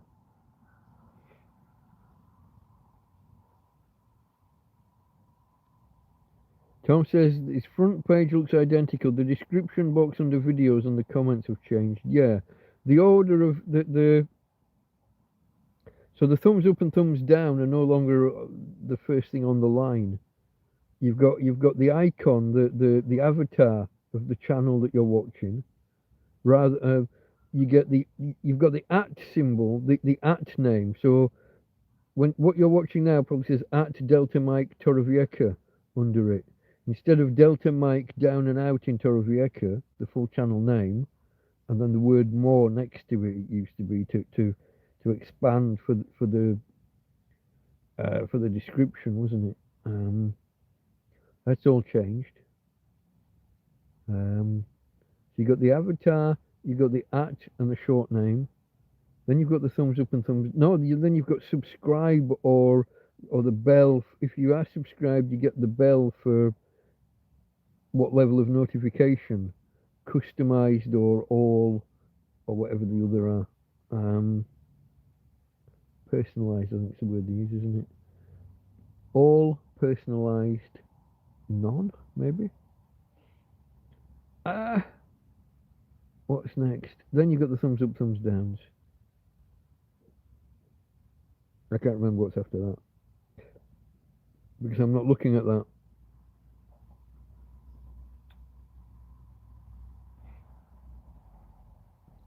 Farmer said centre. Was that a politics reference, or was that to do with balancing the light? Then he puts, no, my... Oh, look at that. It cut me off when I was... Where are we? Jump right back. So what I was asking was when you typed centre, was that a reference to politics? Was it your politics? Was it my politics? Or were you talking about how to balance the lamp on one light? That's when it cut me off.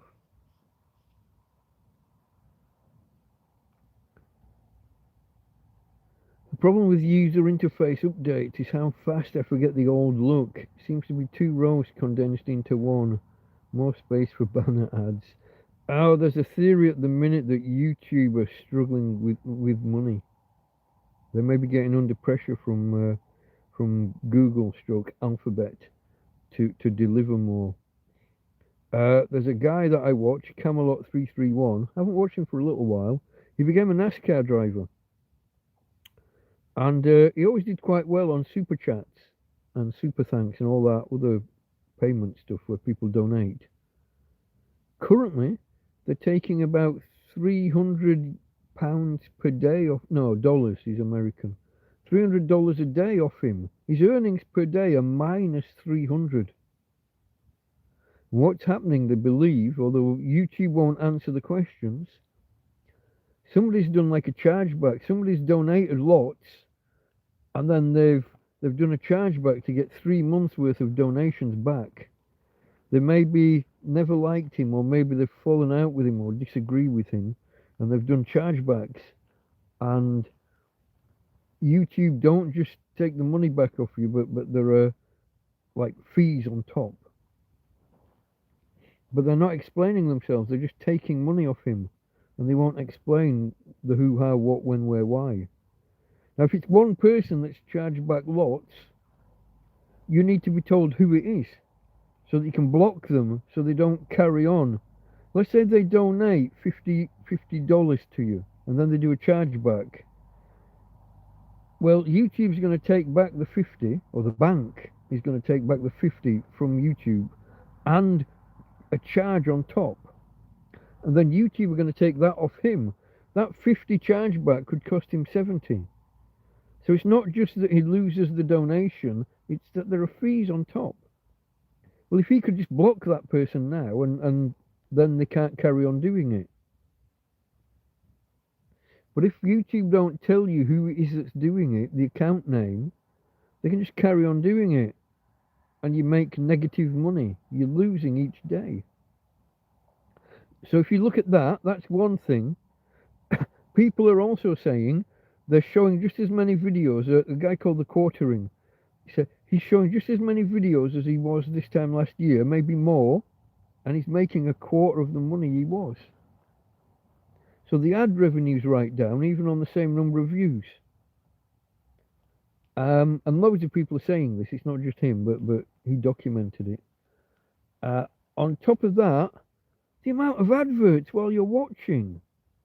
I sat here the other day, and I got 2 unskippable ads, one after the other, that were both 1 minute long.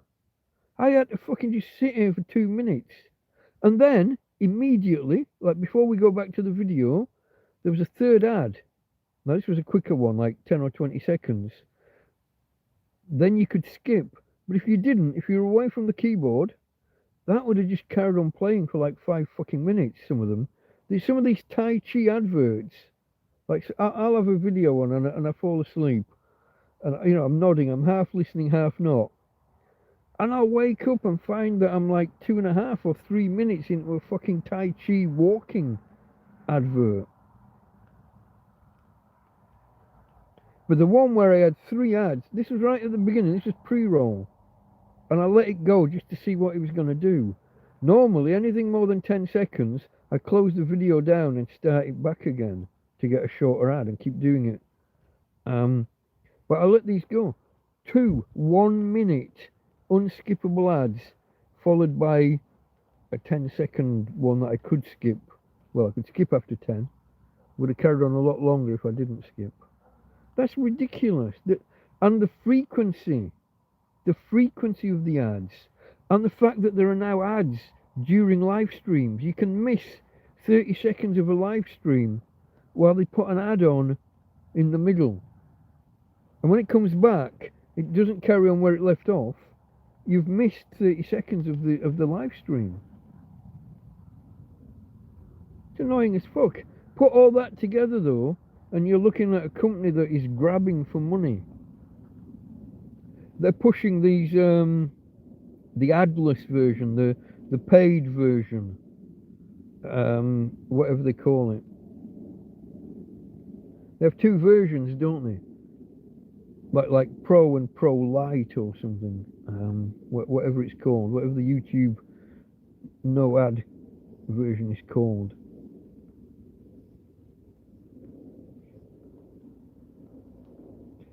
Farmer's centre comment was politics. Is that your first? I just finished my first can, yeah. I'm about to open the second. So I'm not doing bad. I'm not as big an alky as people say, eh?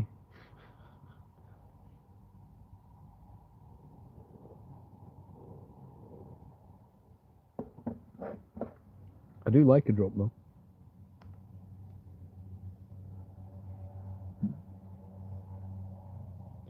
Keep that frigging light from the beer. Absolutely. Hey Delta, I cannot send a donation to you. Why not? You have done in the past. There's a link at the top of chat. Have you not got a pinned link? Does it not work?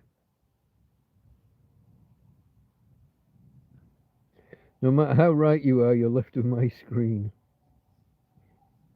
Doesn't matter how left I am, I'm right of Trotsky. No.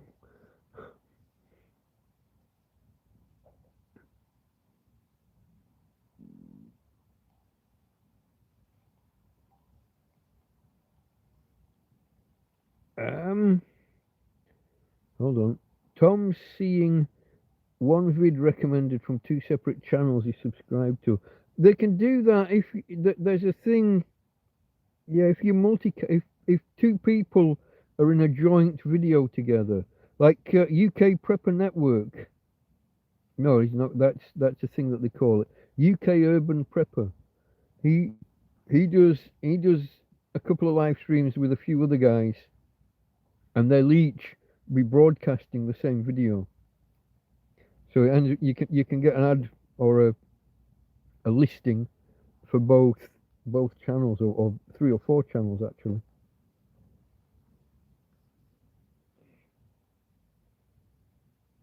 Four ads in the first 12 minutes. Yeah.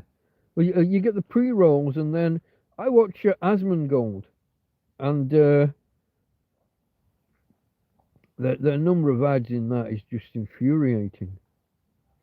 And I'm lying here in the centre of the bed, and it's full arms reach out to get my hand to get my hand to click the skip button when it eventually appears. And you have to press the skip button because some of those fucking ads are 5 and 10 minutes long if you just leave them. Like I said, literally, if you're away from the screen or the keyboard, some of those ads will just fucking run and run and run. And they're usually the worst, most boring ones. What's the one? I've just read this thing by this psychologist, and it's the first time that the human condition has truly been and they go on and on and on and on. The Tai Chi ones are really fucking pissing me off at the minute.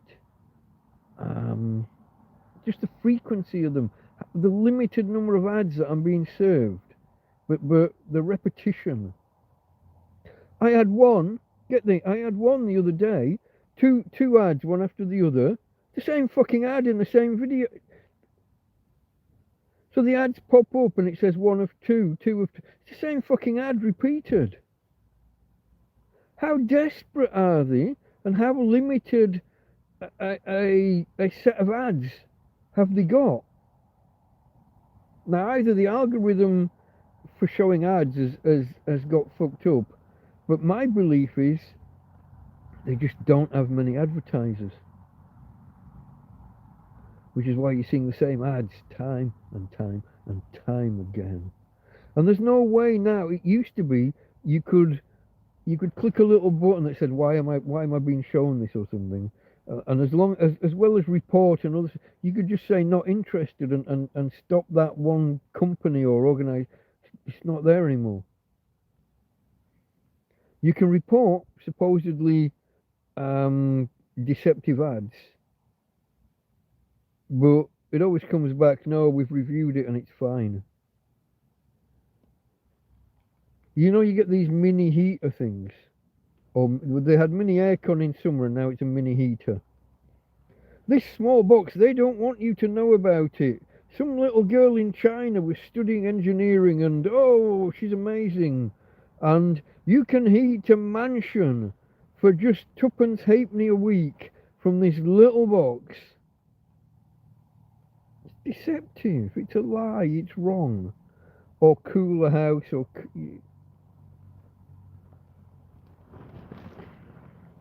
if you put it under your bed, it might warm the space under your bed.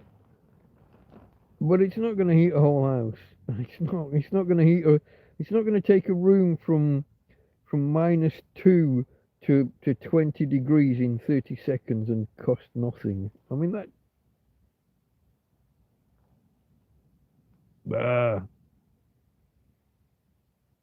I got one the other day that was about investing, probably crypto, and it was almost the same script as the Tai Chi. If my husband starts investing tomorrow, what happens next? How old's your husband? Oh, he's 56 or 57. They're always 56 or 57. And then it's just the same. First, this will happen. And after a month, you'll notice this. And in a year, you'll notice that. It's the same fucking script. Tai Chi walking and crypto investments. Fuck off. PayPal not work, says Ivan. That's bizarre. Is the link's right, isn't it? There's nothing accidentally like I can't check it now. The end of the link is just Delta Mike Torrevieja. There's nothing after the A at the end. I got an email from them today from PayPal telling me they've upped my limit. I'm allowed to accept more money. They think I'm like a business accepting cash or something. They're telling me, oh, you're such a good customer, in such good standing. Nobody's done kind of chargebacks or no cancellations and no refunds. You're such a good customer. You're such a good, not customer, the other one, vendor. We're upping your limit. So I'm surprised you're now saying that it doesn't work. I haven't got any other way of accepting donations, I'm afraid. That is my only vector for cash. If I had more than one, I would look really grabby anyway, wouldn't I? I appreciate the effort, my friend. I know you've sent me some in the past. I thank you for that. No, I don't know. Maybe just try again later. I don't know. Does it give you any kind of error message, or does the link just not go where it should? I can't see it from here now that it's... Can I expand it? Bear with me. If I disappear, I'll come back. Don't worry. No, that's right. PayPal.me/Delta Mike Torrevieja. It ends at the A. It's all typed correctly. I copy and paste it each week. It doesn't change. So I don't know.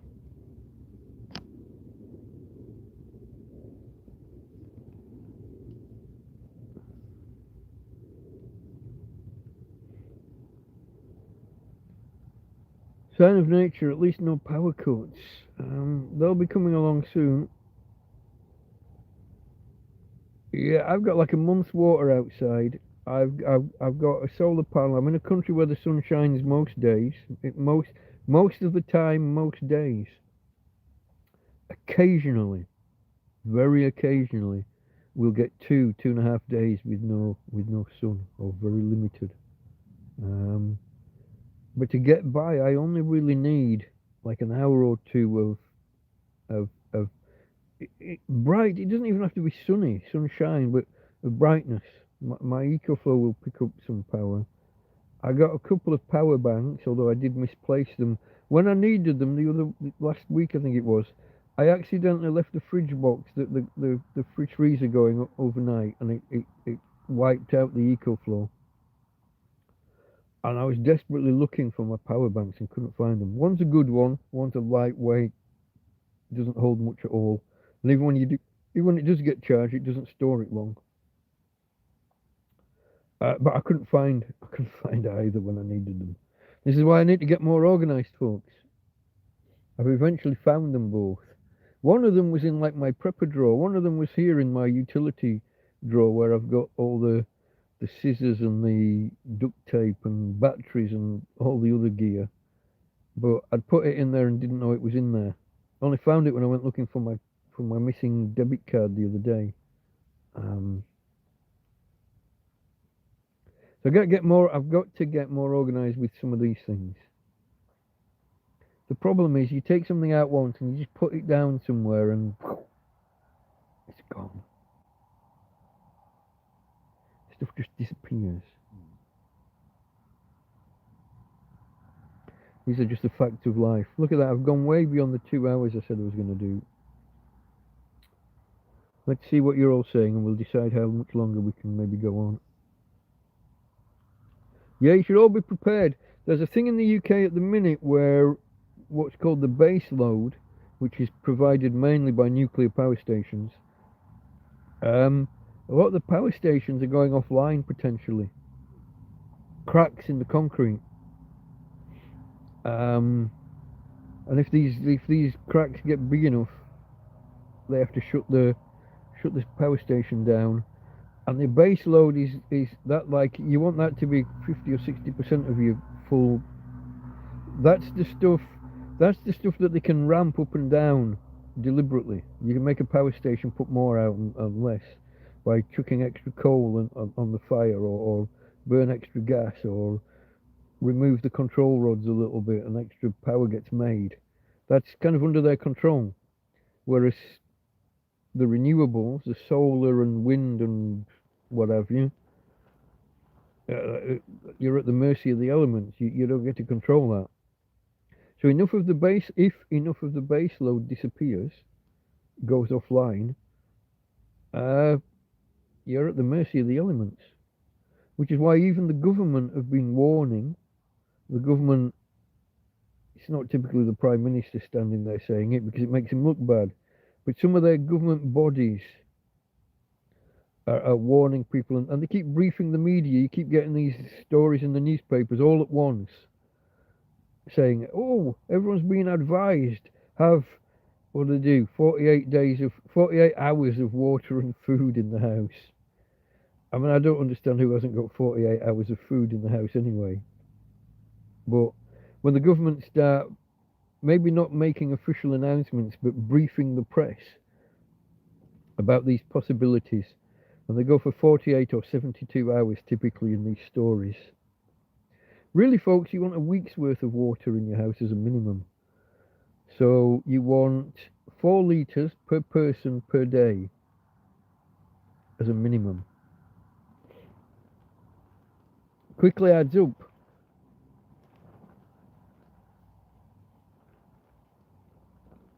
28 litres per person per week. If you're a household with 4 people in, you're over 100 litres, aren't you? 100 litres is a lot. That's a tenth of a ton. If you do store that, you've got to be careful where you put it. Don't put it all in the one cupboard on the same 2 or 3 floorboards.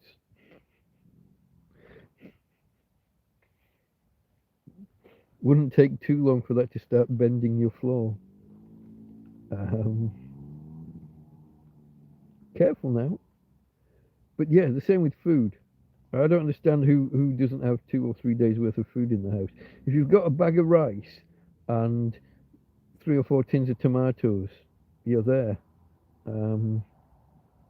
Depending how many people are in the house.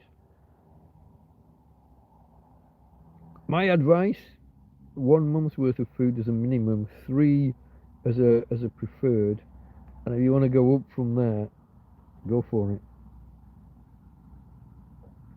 But like the Amish and stuff, people like that, people who live off grid permanently, they all go for a minimum of 3 months. Follow their advice. Come the apocalypse, those are the guys that are gonna, they're kind of not gonna notice.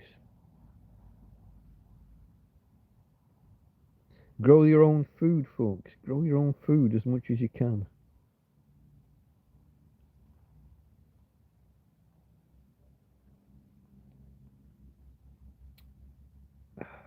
What should I say next?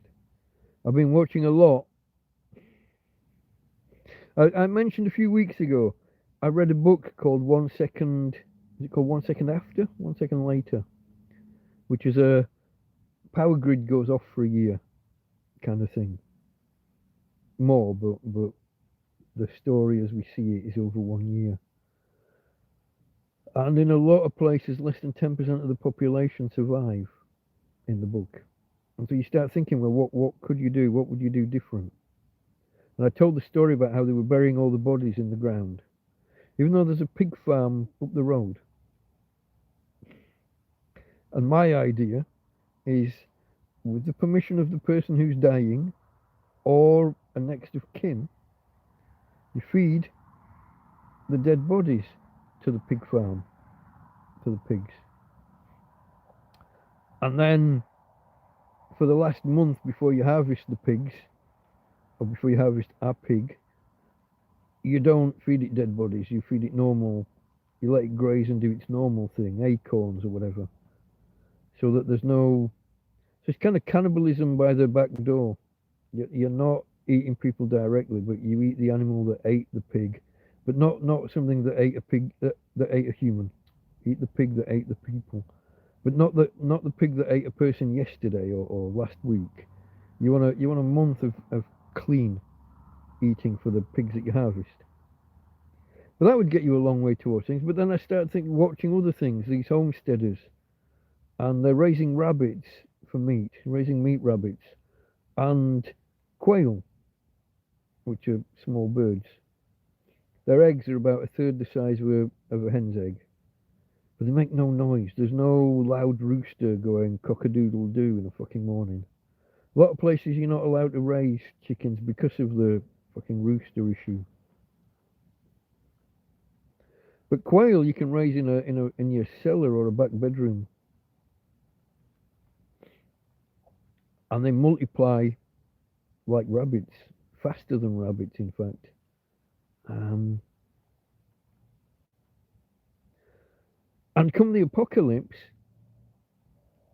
you collect your quail eggs and you incubate them and you hatch more quail. And you set up multiple quail farms. You've got almost infinite food if you make the effort. If you set aside some eggs and incubate them, and after 2 or 3, after 2 months, the quail are fully grown, and you can harvest them, and they're like mini chickens. You just harvest them in a very similar way. So I've been thinking about, come the apocalypse. Not really apocalypse, but there are certain events that could take the grid down, and it would take over a year for it to recover. sun flares, coronal mass ejections, or an atom bomb, a nuclear bomb exploding in space, um, could do serious damage to the grid. And some of these things, some of the things that it would damage, the capacitors or whatever it is along the way, there's a very limited stock of them for replacements. If you needed to replace every one of these transformers on the grid, they're not just drop-in things. There's only a few of them waiting to be used. The grid could disappear for a year or years at a time. Be prepared, folks, as Baden Powell would say. Is it you shaking that chandelier? No, it's the wind pushing the tent. I do catch it occasionally. Can you actually see that? I guess you can if you've dismissed the... Oh yeah, no. I've got the white band across the whole screen. You've only got it across top of chat on one side, haven't you?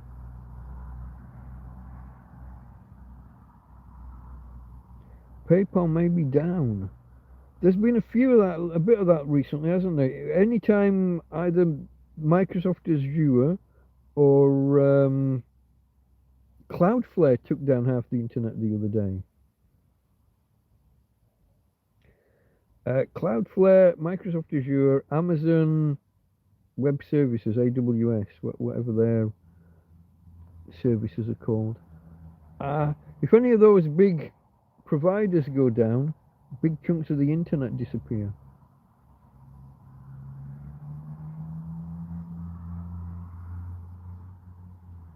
Personally, Tom hasn't been able to use PayPal for weeks. Wow. Fill your bath up during any outage for water. As long as your plug fits tight. There are liners you can buy, like big open plastic bags that you can put in the bath to help ensure that you don't lose water. Cling film the plug, yeah. We used to, I've lived in flats in my younger days where the plug didn't fit well. We used to smush up some toilet paper, wet some toilet paper, smush it up, and ram that in the plug, then in the plug hole, and then put the plug in on top.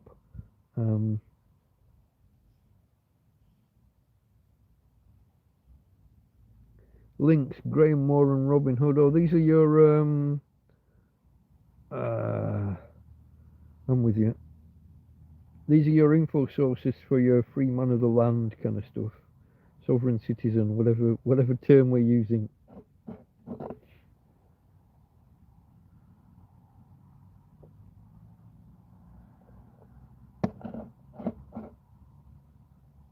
Isn't Robin Hood the name of an investment app as well nowadays?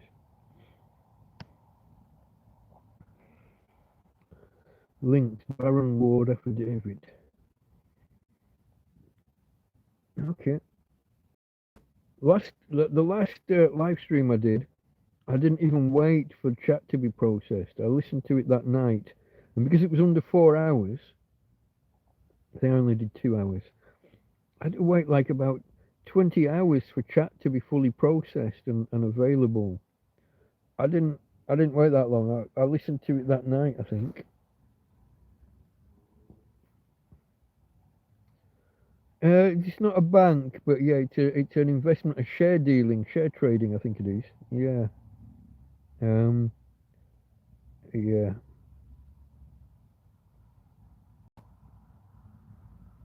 Easy with the ram it in the hole speak. Yeah, okay. We're back to slotting the... Yeah, okay. I don't know. Okay. Where are you going? Oh, you're getting cold. Let me cover back. Let's tuck you back in. Let's put all of your covers down, shall we? Let's put all of your covers down. Tuck you in nice and warm. Toasty warm with your daddy. Okay? Let's get the pretty cover over the top so we don't look too dirty and disgusting. Oh! Oh! I'm sorry, babe. I'm sitting on your arms. Sitting on your legs. Sorry, folks. I gotta look after my girl. It is getting a bit cool. I'm doing pulling the covers up myself a bit. Get tucked in nice and warm. Tucked in, maybe we'll rename this Tucked In with a Tramp.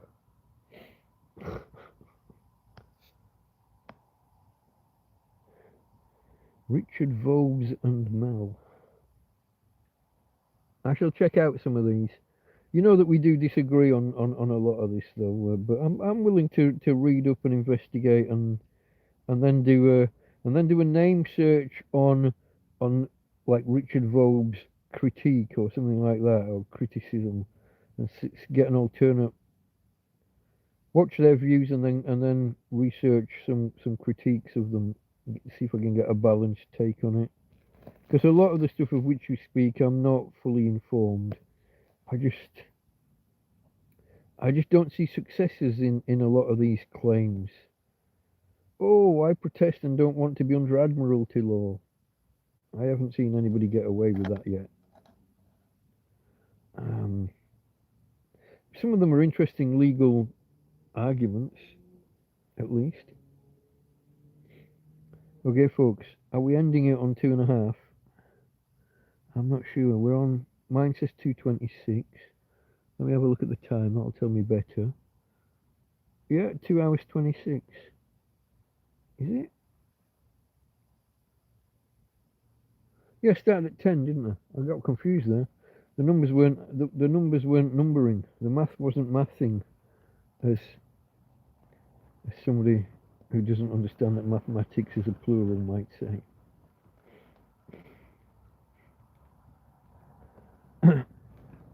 Oh, do I need? I feel like I'm getting. Whoa, that's too much? How's that? That's still flaring a bit, isn't it?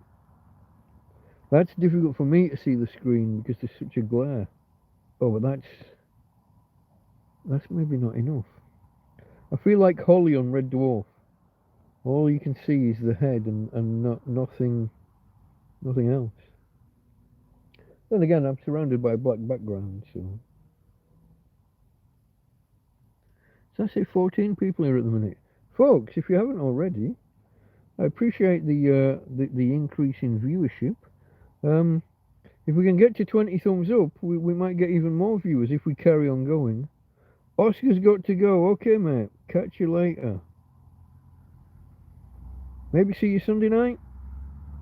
I might even, folks, if the weather's obliging, I might even do a proper TrampCast. I think I've been saying this a while now, but it is all prepared as far as I remember. So, as long as the weather's okay and I'm in the mood, we may well do a possible a TrampCast. Farmer thinks it's possibly a smudgy lens. I don't think so.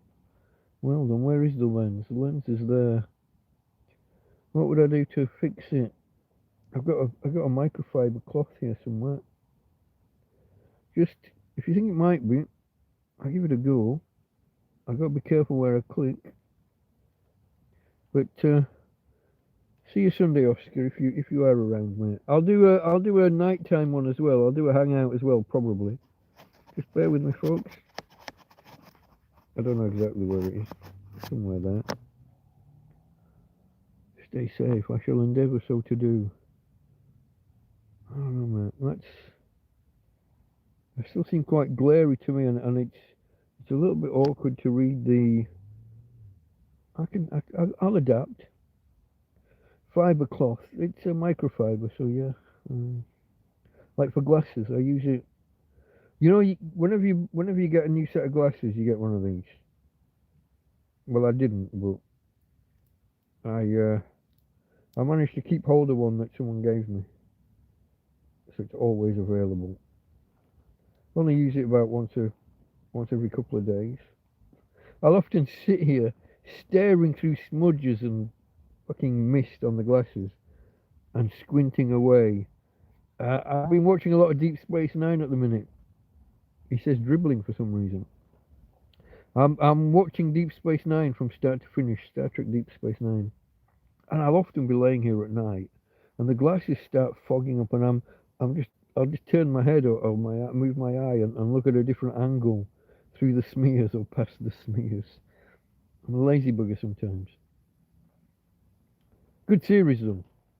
Just started. I've just started. I would call series 3. You would call season 3, maybe. Some of it from the other side of the pond. To us, a series is that year's individual run of programs. To some people, a series is just like Game of Thrones. That's one series, but with 7 or 8 seasons. We don't. Deep Space Nine is a euphemism. You've been rude again.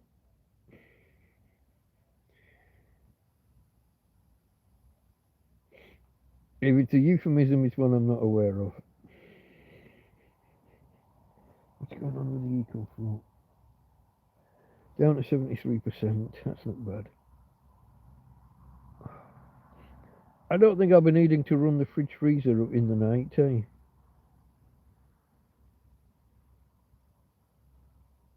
Not when it was headed for -15 inside the box, and it's only 7 or 8 here in the tent. Was it the minute? It was 10 degrees when we started, wasn't it? Have a quick look. We're down to 8, it says. If we're down to 8 already, it claims we're only going to get down to 7 now. I can't see it only dropping 1 degree.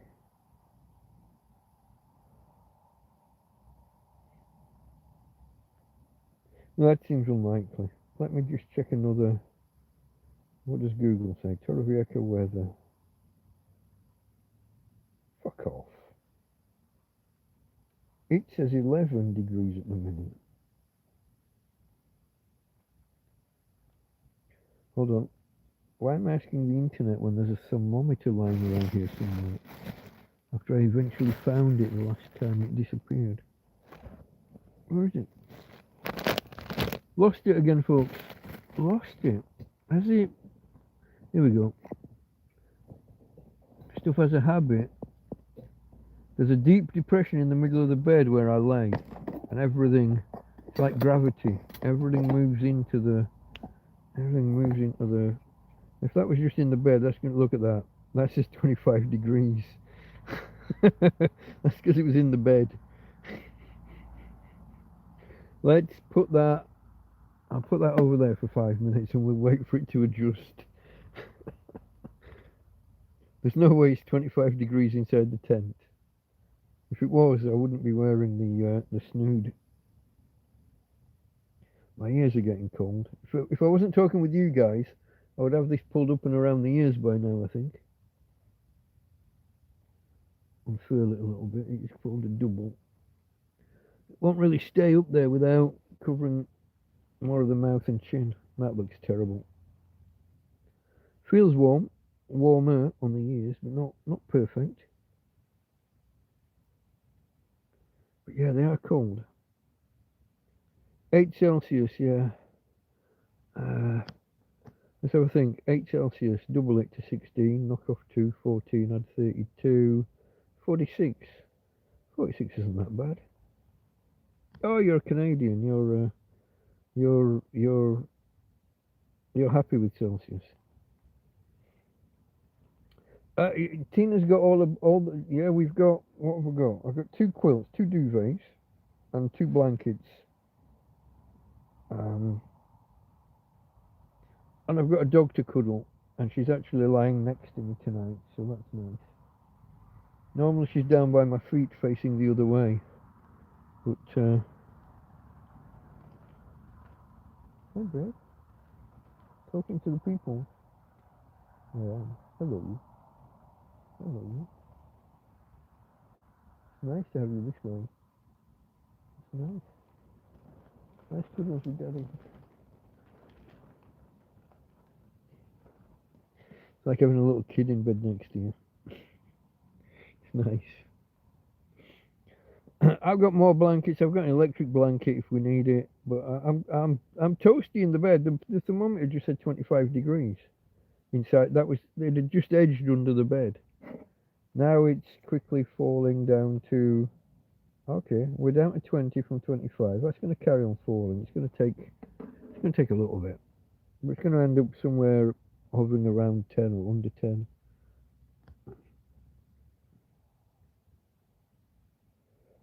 I'm fine with a corner of blanket usually covering just feet. You got heat. You're in a heated house.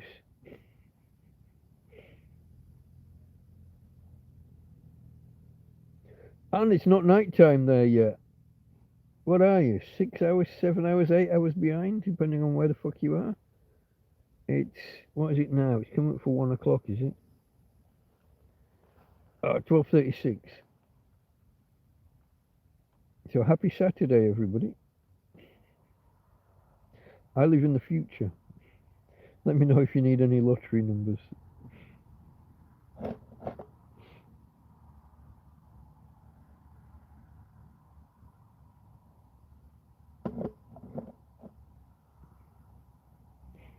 Your weather straight from Brighton.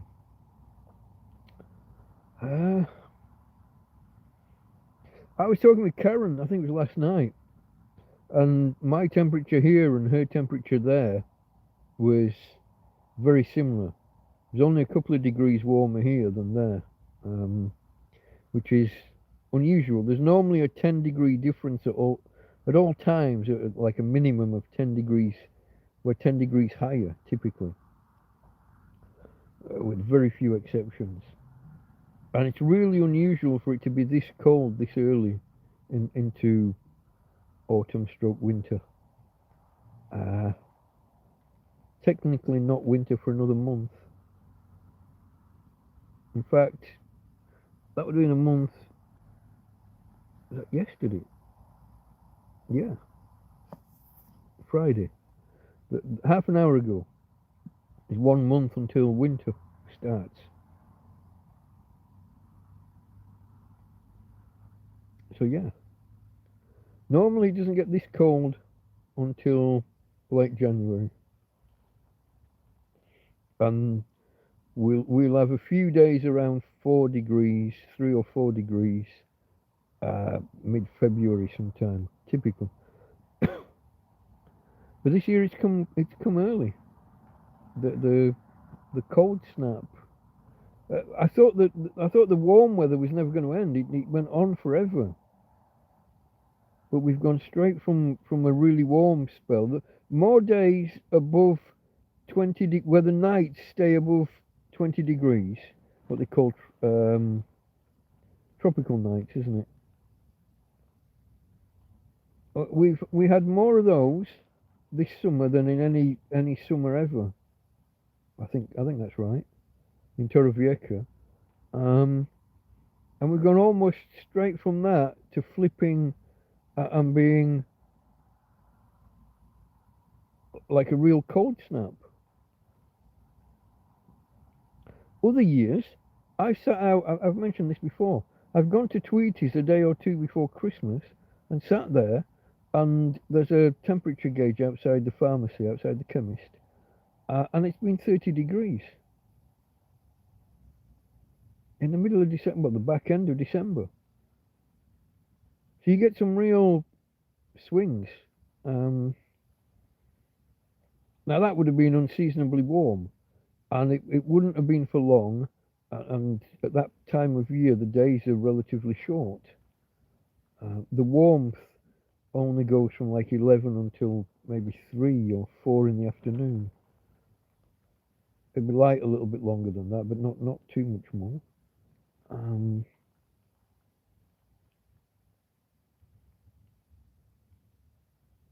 So yeah, you get quite some variations.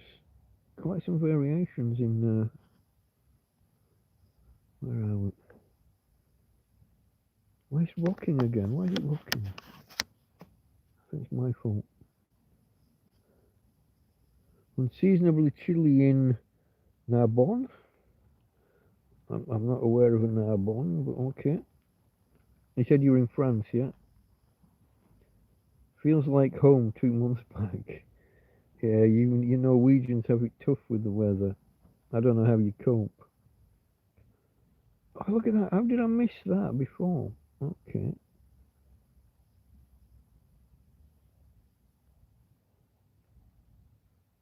Okay. Yeah, okay. Tina doesn't steal blankets, but she has a terrible habit of lying horizontally across the fucking bed. If she's down by my feet, I can end up curled up. I'm on my side, but I end up in like a fetal position because there's not room to stretch out. I have to pull in while she just lays across the fucking bed. Even worse, if she's got out of the bed and lays across the top of the bed, because then it's not just where she is that I can't put my feet. It's that when there's a pressure on the covers, you can't even get within 20 or 30 centimeters of where she is.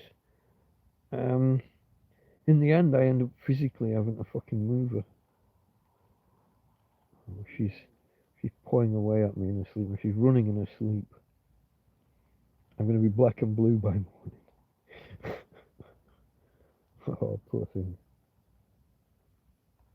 We haven't really been anywhere in a chariot this week. Maybe I'll have to take her out tomorrow. We'll have to go for a good walk. I'm supposed to be trying to build up her conditioning so she can stand up longer on just her front paws.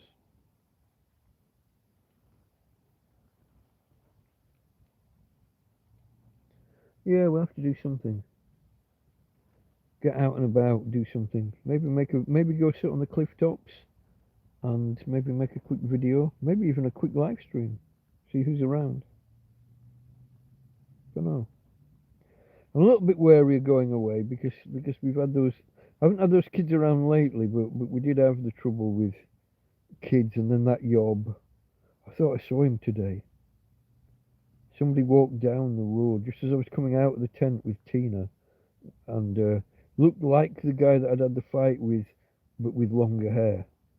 And it's been a month and a half. Don't know. I mean, he mumbled hello. Actually, hello, not hola. I mumbled hello back, but I wasn't sure. It would be a strange thing if he was walking down there. Then it would have been a scouting expedition. He would be looking to check out the area. It might not have been him. I don't know. But the guy, I watched him go down. He got to the bottom of the road. He clearly didn't know where he was going. He didn't know whether to carry straight on down what turns into a private driveway, or whether to turn left onto cliff tops, or whether to turn right and go down a different embankment, a different cliff down to a beach that way. So he hung around a while, clearly not knowing where he was going, which added to my suspicion, the fact that he was kind of loitering. Probably not him, but who knows. Geneva, Lyon, Grenoble had first snow last night, meaning I failed my self-imposed challenge. Your challenge to not see any snow this winter, or not to see any more.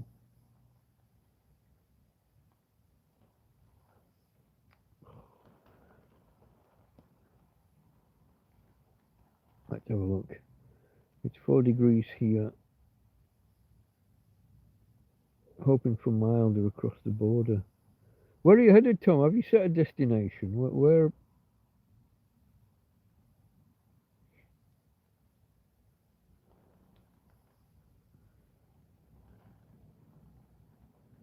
Cold all next week in your hood. Here in Torrey? Yeah.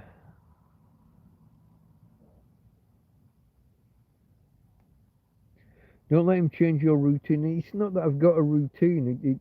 Yeah. But yeah, I want to get out and about a bit more than we have been. Until recently, there was an element of having to stay to move the solar panels around.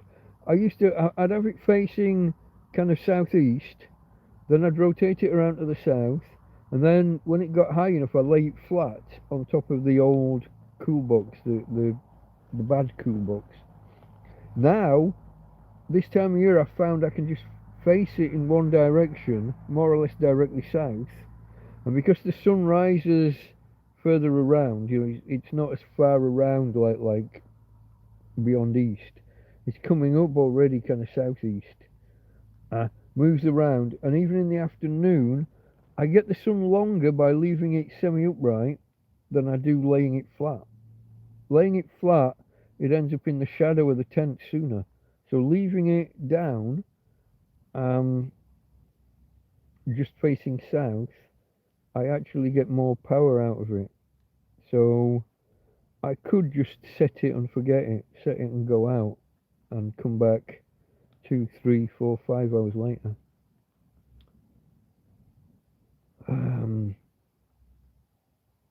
We're coming to a time of year where this sounds wrong, but I would expect to get more donations, more food donations from people. A lot of the Scandinavians go home for Christmas or even for winter. And anything they've got in their cupboards, there's quite a number of people that are aware that I'm here and that will drop off a bag of whatever's left, a bag or two of whatever they've got. Now, last year it didn't really happen much, I don't think. And there was a similar thing at the end of this summer. I thought people who were here just for summer might drop stuff, and not many did.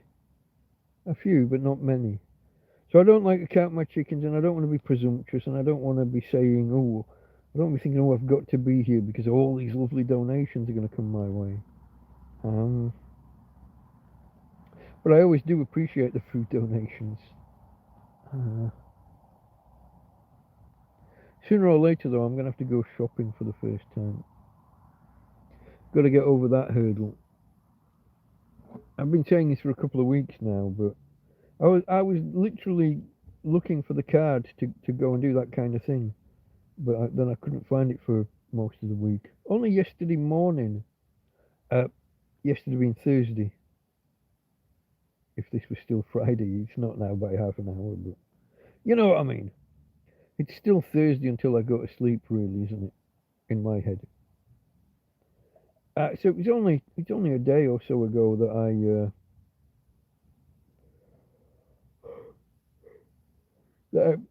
I don't know whether it's I found the card or remembered where I'd put it. I wasn't sure when I had the thought of where I thought it was. This is how uncertain I was. I didn't dare look. Well, I thought I knew where it was, where it might be. That was some kind of relief. That was, if I'd looked and it wasn't there, I would have been stuck. And imagine this, guys: €10 in my ass pocket, money in PayPal, but no way to get it or use it.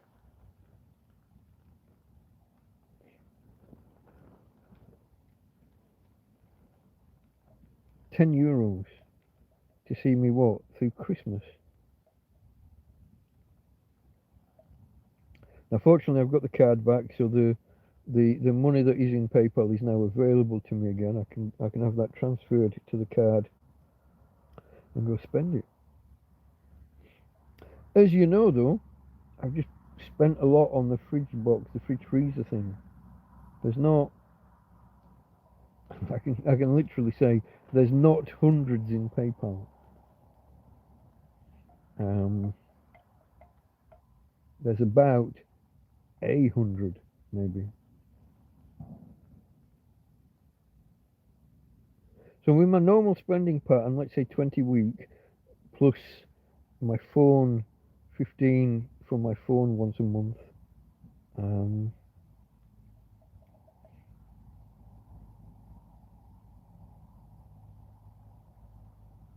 3 weeks money, maybe. It's not enough to get to Christmas, is it? Never mind get through Christmas. But I do have food. I've got a big bag of potatoes, like 5 kilograms almost, minus whatever I used when I had chips the other week. A big bag of onions. I got jars of sauces and stuff. I've just put some chickpeas into soak today. I'm gonna do a stew tomorrow. Regretting the fridge purchase? Not at all, mate. Hey, Ryan, Vitruvium. I thought I'd sent you an email 4 days ago. I was thinking, fuck, he's ignoring me, and I went in to check that he's still in draft. I was trying to look up. I was trying to send you some of my contact details, and I was trying to get. I talked about it earlier in the stream. I was trying to find what my like messenger fucking. I was trying to send a link or whatever to my messenger. I don't know how to do it. All I can say is that my display name is Delta Mike. I don't know whether there's an underlying real username below the display name. I couldn't access it anywhere. I couldn't see it or find it. So that was all a bit awkward. But yeah, I discovered that the email I thought I'd sent like half a week ago is sat there and still hasn't gone. If I had a second, no, it hasn't gone. I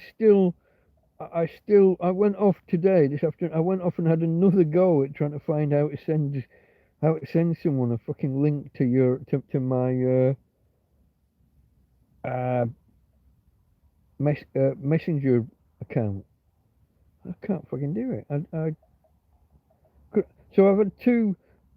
I tried 4 days ago, failed, and somehow didn't send the email. I tried again today and went off looking and failed and forgot to send the email again. So maybe I just won't bother sending you an attempt on linking up on. I don't even know if you use Messenger. I can do WhatsApp.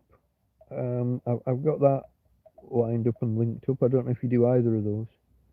But yeah, no, not regretting the fridge freezer at all. Except for in the middle of the night when I turn it on and think I'll just give it a quick half-hour blast just to keep it cold through the night, and then I fall asleep and I wake up with the EcoFlow dead.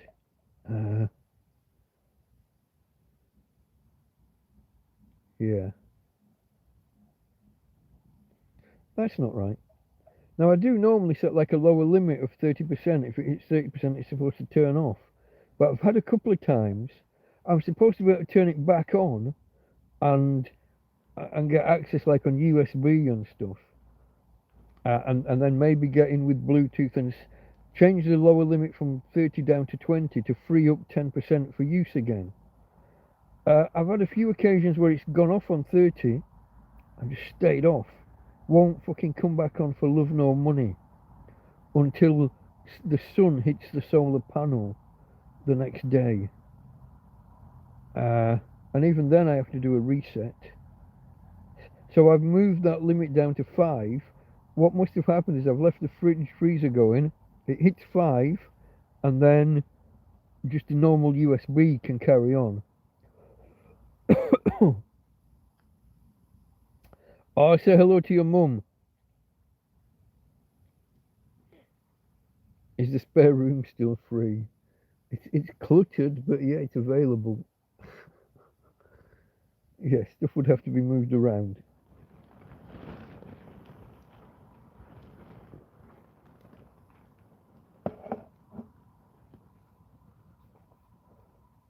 Thank you. Hello, babe. Hey, will you stay there while I show you to the peoples again? Let's see whether we can do this thing. I'll have to unplug that. Oh. I'll unplug that. I don't know, maybe you can see her without? Where are you, babe? Oh, you can't see her while it's pointing this way. There she is. But to properly see her, I want you to do that. There she is. Hello, babe. I know you don't like the light. I'll turn it off in a second. Just showing you to the peoples. Here's Tina girl. Let me turn it back off. Oh, and turn it back around to face the guy who thinks he's the star of the show, but clearly isn't. Let me prop myself up again, folks. I see we're coming up on 3 hours. Oh, Happy to carry on if we've got topics to talk about. But if the conversation dries up, let me. Where's the first fucking blanket? I've lost my blanket, Tina. Have you stolen it? I was just telling people you didn't do that. What have you done? You rolled over onto it and dragged it off me. Okay. Oh, you're going under. Are you going under? Okay. She's going underground. Let me grab that. Pull that up here. Where's the other one? I've lost one. It's down here. How'd it end up down there? Let me pull that back. Hold on. Where is it? No, that's my corner. That's your corner. Okay. That's better. Or it will be when I'm finished. That's the pretty cover over the top. Why does that feel wet? Condensation. Condensation. She said, if you're putting the light on me, I'm taking the blanket. Yeah. Yeah. Well, I've got to balance that back up. That's better. Plug it back in, because I don't think we've got much power at the minute.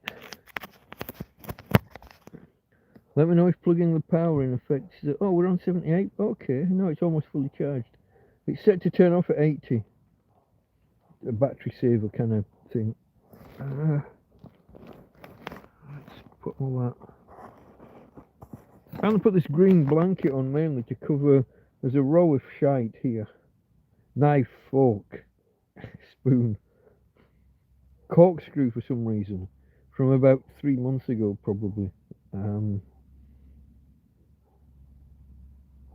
There's a whole fucking line of shit here that I didn't want you to see, so I put this nice fancy cover over the top.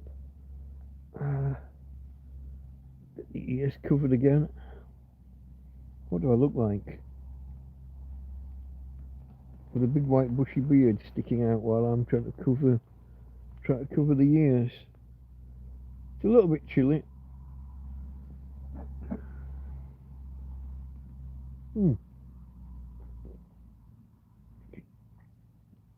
Cheers, folks.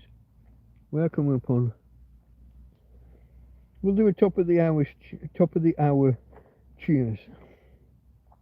It should roughly coincide with me being on 3 hours on the stream. Another thumbs up, folks, if you could get us to 20, that'd be marvellous.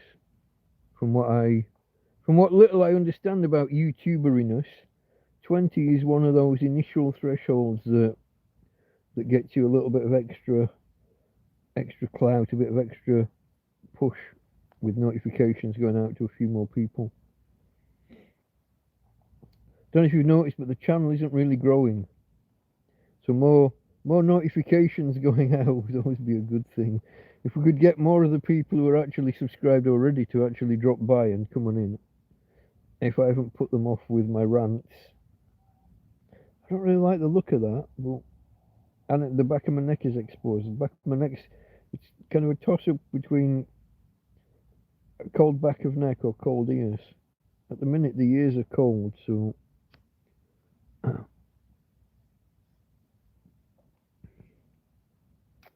Josie, hello.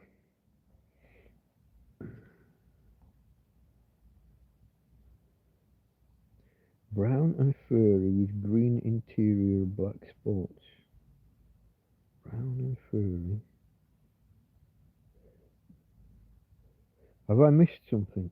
I feel like I'm on live chat. I'm getting all the messages. I don't know. Brown and furry with green interior and black spots. I'm lost. Farmer often says things that baffle me. He goes off on these weird tangents and yeah. That's another thing that happened this week. Fucking USB cables.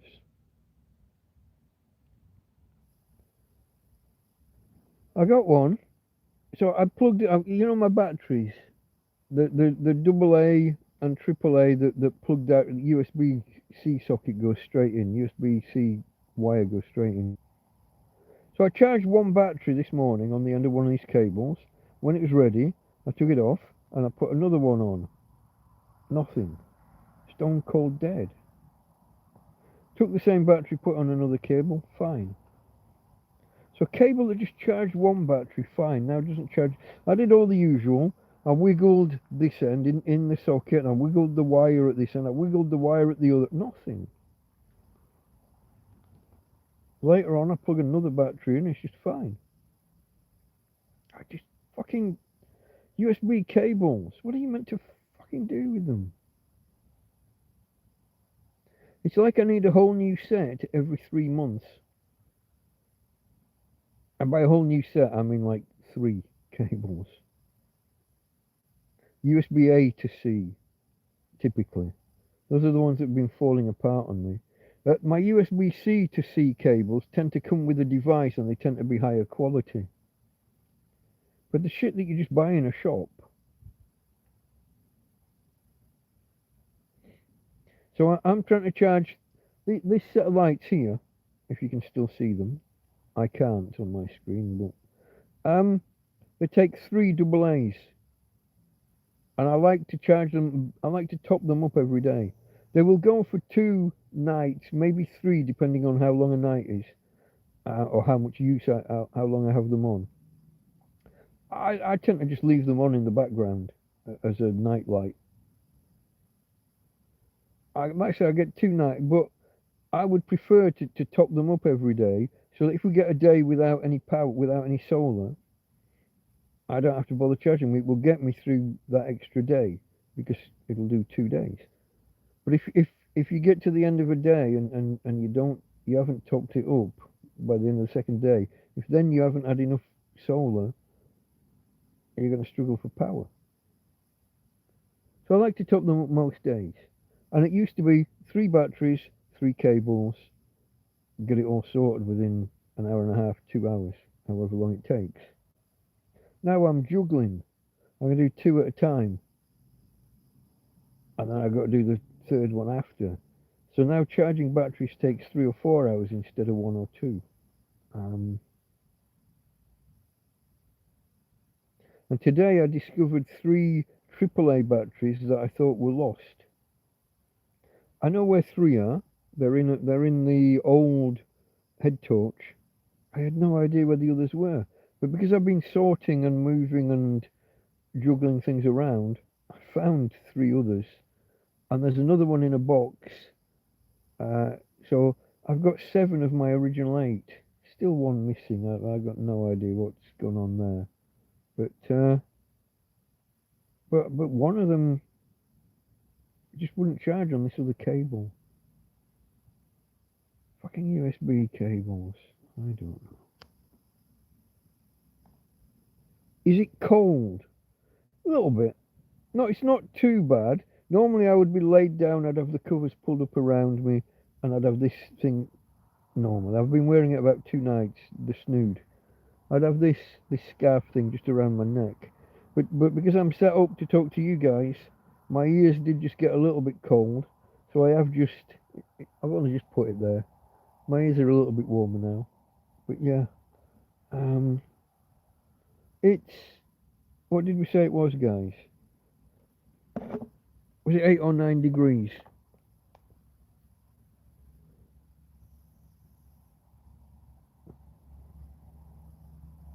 Well, that one says 11, but I don't believe that for a minute.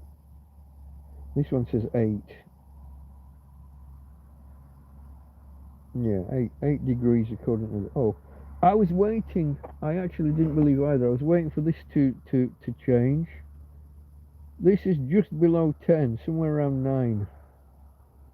I couldn't tell before. My thermometer had slipped into the bed and was reading 25 degrees. So it was no good as an indicator of how cold it is here. I think it's on about 9.5 at the minute. It's below 10. I don't think it's quite as low as 9. But it might still be falling. I'm not sure how quickly it adjusts after I took it out of the bed. It has been a while, so it should have adjusted, I would expect. So yeah. 9 or 10 degrees, which is interesting. It's normally, in the past, it's been 3 degrees cooler here than the weather forecast says. I guess that is depending on which weather forecast you look at. It's a good 2 degrees cooler than the 11 degree Google one. Who knows? Weather forecasts, folks, weather forecasts. Josie said kiwi. Yeah, I don't know what that was. Yeah, I've got one long USB cable, USB A to C. That one's in use. I've got a long white one that goes to the tennis racket. I should have 2 short ones. Somehow, one's disappeared and the other one's not working. That's the cable I was just complaining about. But there's another one, and I don't know where. At some point, I've unplugged them all to take the EcoFlow to the other side of the field to catch an extra hour or 2 of sun at the end of the day. I don't know. It's not there. I don't know how, I don't know why. Everything turns up in the end. Sometimes 2 or 3 months later, like my comb that I just found the other day that had been missing for a good 2 months. Everything turns up in the end. But not always in a timely manner. So yeah, thank you very much. I am using a USB A to C cable that was in the glasses pack thing that you brought. I do now have a spare USB-C to USB-C. I lost that earlier and found it in the end. Do you know where it was? It was in my hand. I thought I was looking at a USB A to C cable. So I'm searching, I've got this cable in my hand. It's not the right one, it's not the right, and I'm looking around, I'm looking frantically, thinking, oh my God, how am I going to charge my phone if I haven't got a USB-C to USB-C? I remembered I've got a spare one that came with the tablet that you gave me. But I eventually realised that the cable I had in my hand was the one I was looking for.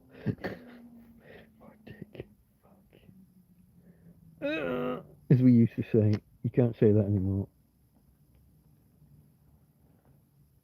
Yeah.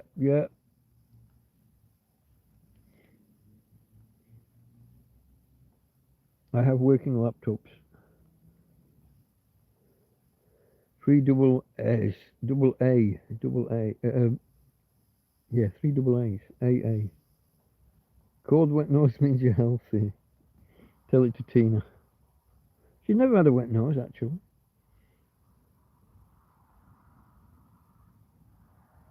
Yeah, I've just picked up yesterday a couple of old cables that I've kept laying around just in case they were never better than 50-50 and now they don't work at all. So I just tied those in a knot and those are ready for the bin. Yeah, things that don't work are being sorted and moved out of the way.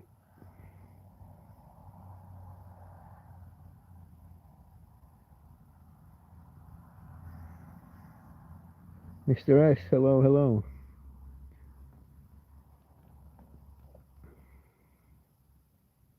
Only here to say hi. Well, you're more than welcome to stop by just to say hi. Have to go to bed in a minute. I probably do myself soon. I don't know. I'm kind of half tempted to hold on for the 4-hour mark. If we hit 4 hours, the chat gets processed within 15 minutes. So anybody dropping in after we finish, 15 minutes after we finish, chat replay will be available. If we stop before the 4-hour mark, you got to wait 15 hours for chat replay to work. That means a lot of people who drop in won't be able to see chat or chat replay. Itchy nose. So you got to keep the conversation going, folks. I'm intrigued that the numbers are rising for. Oh no, it just dropped. It was saying 15. Now it says 13. I was just saying the numbers were rising. We still didn't make 20 on the thumbs up though. If somebody could just, hey, look at that, just as I was saying it. Probably Mr. S. Or maybe Josie. Somebody's hit the thumbs up. I appreciate that, folks. I was going to do a top of the hour cheers, and I missed it, folks. I'm late. Cheers. Cheers to all of you guys that have stopped by, and cheers to those of you that have hit the thumbs up. Cheers, folks. Thank you. 9 degrees in the van here. Yeah, it's about the same here.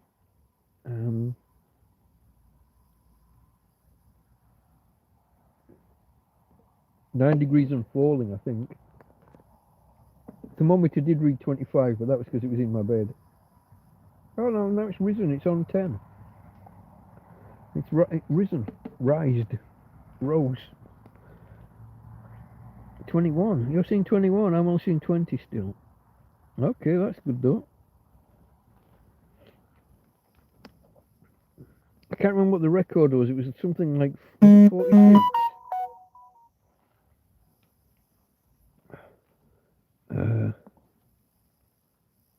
Holy fuck. Josie. Other people were telling me that PayPal wasn't working. You got lucky. Thank you very much. That's an incredible amount. Are you sure? That's a lot. But yeah, thank you. Thank you. Much appreciated. It wouldn't have made any difference a couple of days ago. I thought I'd lost my debit card, my payment card, my Tippy Tappy Pay and Go card. But I found it after 3 days. I don't know whether to say I found it or I remembered where I'd put it, but yeah. Hold on, what am I missing? Oh, Mr. S, I missed that. Sorry, mate. You need to get up early to visit your dad in the hospital. Well, best wishes, mate. I'm gonna say I hope it's not too serious, but I know I'm probably tempting fate given the age I think you are and therefore the age I think he will be. Hope everything's okay. I don't want to pry if you don't want to say it. Surgery went well. Already talked to him on the phone. Okay, mate. Do I know what this was and I've forgotten, or am I out of the loop? I feel like I've probably been told and that I'm being a bad lad and forgetting. Apologies if that is the case.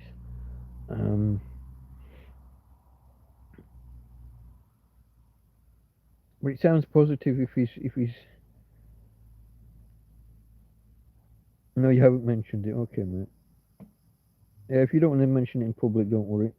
I'm here for you if you need me, though. You know, a bit of moral support or whatever. You can always email and we can hook up either Messenger or WhatsApp or something. If I can work out how to tell anybody what my Messenger bloody handle is. It's definitely Delta Mike, but it might be Delta Mike Torrevieja. Who knows? Probably with spaces, but I don't know. The Messenger app doesn't tell me how to give a link.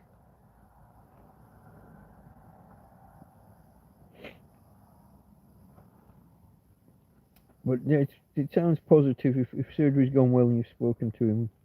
But yeah, get yourself off, mate. If you need to get to bed. Fully understand. I'll be here again in a couple of days anyway, won't I? Sunday. Thinking of doing a TrampCast proper. Thinking about. And definitely doing a TrampCast Hangout later on, if anybody's around. I'm yet to work out what my schedule is over the whole Christmas Eve, Christmas, New Year malarkey. I haven't really thought about that yet.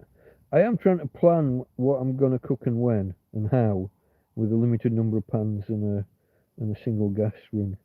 But yeah, we'll. You okay? Hey, babe. Okay. Whoa. Hey. What's going on? You trying to shake the covers off again? Are you too warm again? You're not too warm. You're a little bit warm. Do you want me to move some of the covers off? Come here. I can pull one or two off. Here we go. Oh, babe. Oh, sorry. I elbowed you in the head. Hey, babe. Come here. This is better. Come on, this is better. Don't be careful with that elbow now, yeah? You moved your head to where I wasn't expecting it to be. Come here. Sorry, folks. I just elbowed my dog in the head. Hey, babe. Can people see you? I don't think they can in this light. And if I try and do that, where are you? I'll put my hand on your head. Maybe if your brightness is turned up, folks, maybe you can see that okay. My brightness is turned right down. Give me a second. See whether I can adjust my brightness. Oh, that frightened me. Is she visible there? Hold on. There's my hand. It's on her head. You can't see her though, can you? Almost, but not quite. There you go. Tickling your chin. Oh, yeah. You saw her, okay. It's just my brightness then that's not set right. Hey. Hold on, folks. I'm back now, nearly. Balance that so it's not rocking.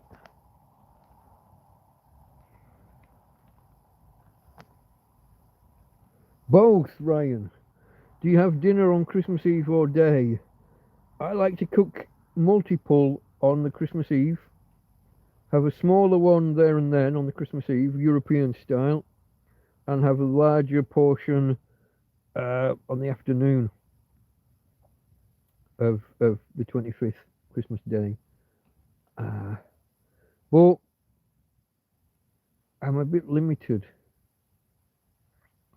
Number of pan now. Karen, I don't think I should say, but Karen bought me a pan, a fairly large pan, for my birthday, which is next Saturday. So I've got that, but I had a couple of pans wash away in the storms, and I had a couple disappear after I had that stand-up, knock-down fucking fist fight with that asshole, with the yobbo.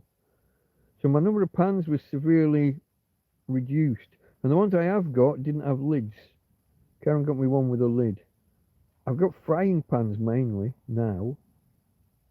So the question is, how to cook a Christmas dinner with mainly frying pans and one gas ring. I tell a lie, I've got my little camp stove still. Probably hasn't got much gas left in the bottle. I could buy another gas, the little camping gas stove things, not the brand camping gas, but the little dome ones, cost about €10. So I do have access to a second ring, I guess. It cost me a tenner to get new gas. It depends how much is in it still. It won't last forever, but it might do a bit. But the whole, and I've got the shopping trip to kind of sort. What to get and when and how. Because taking a dog in a chariot, getting to the supermarket, taking her out of the chariot, because there is a slight, it is able to fall back. What's that blue flashing in my eye? Oh, it'll be the tennis racket of death. But taking Tina to the shop, taking her out of the chariot, securing the chariot and the dog while I go in. Don't want to come out and find either the dog or the chariot missing. Carrying her home would kill me.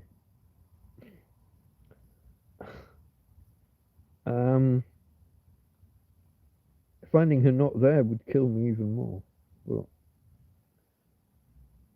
But then I've got to have shopping on one shoulder, maybe another bag in the other hand, and then I've got to I've got to get her back into the chariot. Heavy bag on one shoulder, lighter bag on the other, in the other arm, and then guide her home. But having to pick her up and drop her down from high curbs onto the road, and lifting her off the road and onto high curbs where there's no ramp. Multiple trips, probably. If I go by what I would normally buy for a Christmas, there'd be the veg run. Normally they'd be buying potatoes and stuff. We've got potatoes, but carrots and sprouts, parsnips, those would need acquiring. I'm assuming that the potatoes and onions that I've already got survive that long, and I don't have to buy others. But buying stuff like that, what? If I mix onion, I'll need some bread, onions and breadcrumbs and some herby spiciness for stuffing, I guess. Maybe a bit of maybe oranges and things, tangerines to make a fruity stuffing. What else would I have? Christmas pud if I could find one. Christmas pudding. And either custard or brandy sauce. And then there's the booze run, because it is Christmas, you know.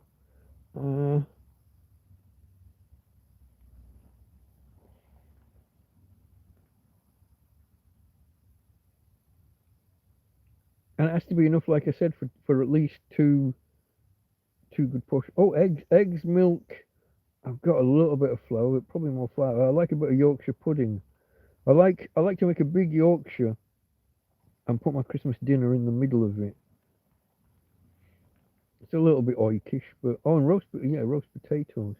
Trying to do all that, trying to work the logistics of it. It's not that I can't cook it. I'm okay at cooking like a Sunday Christmas dinner is just a Sunday roast with a few extra bits for Brits. Americans think that Thanksgiving dinner is this amazing big thing, but when you look at it, it's a Sunday roast more or less. Unless you're deep frying your turkey.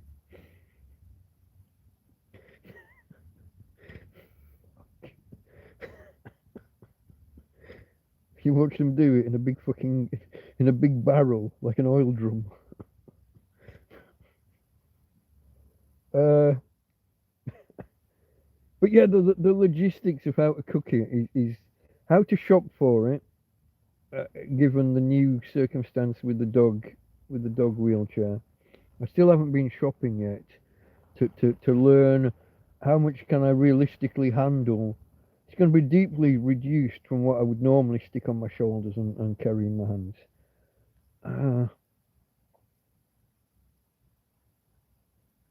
Could I take my shopping trolley, the old lady shopping bag thing, shopping trolley?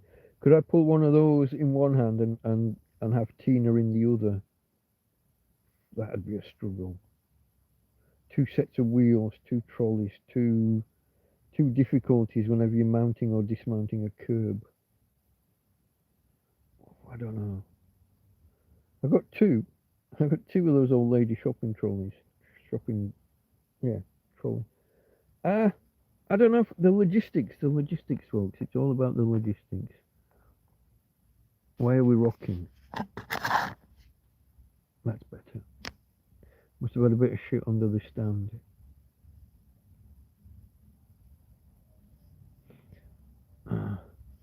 Oh, Mr. S, sorry, mate. I missed you.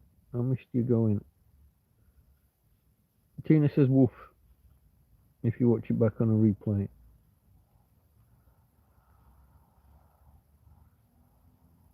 Schnell, German.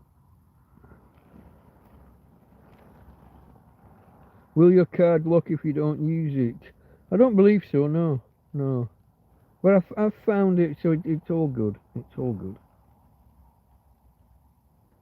Christmas Eve is all fish, salt, cod soaked for 3 days previously and boiled, then olive oil, garlic, fried calamari. Oh God, that's not traditional here. The seafood thing. Well, it's not traditional in Europe as a whole. I wouldn't have thought. The Spanish have their Christmas dinner, basically the turkey dinner, I think, on the Christmas Eve. Christmas Day, I've no idea what they do. There is one of the days somewhere, I don't know whether it's Christmas or New Year, that's about fish. and they all watch that film. It's a kind of a short film with the old lady and the butler. What's it called? We had this conversation previously. She's toasting to all these people that have died. They're like pretending that they're all still there, and the butler's serving all the drinks. And every time she does a cheers to each one of them, he has to drink their drink, and he ends up blotto, tripping up over this. Is it a bearskin rug or a tiger rug? And it's all quite comical. Don't know what it's called, but it's traditional in Spain that they all watch it somewhere over the Christmas period. Me, I'm more of a die-hard kind of. Lots of Scrooge, every version of Scrooge you can find. Die Hard, It's a Wonderful Life, Die Hard 2. Obviously, there's a Christmas film. There's snow on the ground. I will even watch Groundhog Day at some point, maybe New Year's Eve, because even though it's set like in the middle of February or something, to me, snow on the ground, so Christmas. It's a Christmas film, and it's a good film. But you got to fit in the Muppet Christmas, any version of Scrooge or Scrooged with Bill Murray, any of those. There's even one with the guy out of EastEnders. What's he called? He played one of the Mitchell brothers. I won't remember his name. But all of those Scrooge variations, including the cartoon one with Matey Girl singing. Was it Kate Winslet? Where she sings. She sings superbly as well. She doesn't think so. But I think she had one of the clearest, crispest voices I've ever heard. One of. Not quite Karen Carpenter, crisp and clear. Not quite. But not far off. I thought she sang wonderfully. Mussels, you're still going with the seafood thing, okay. Jack Flash.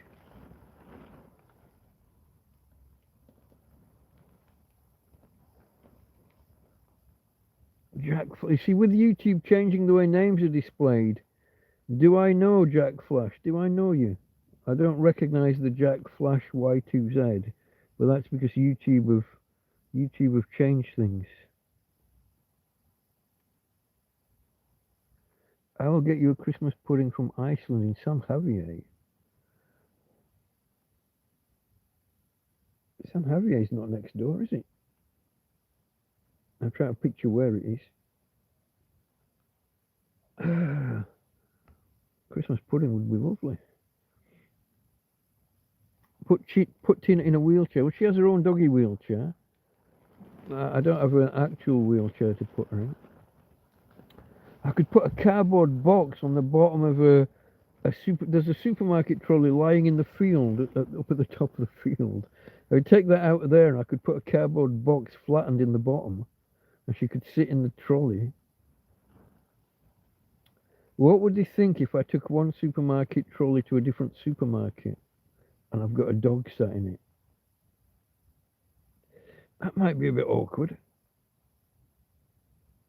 I don't know.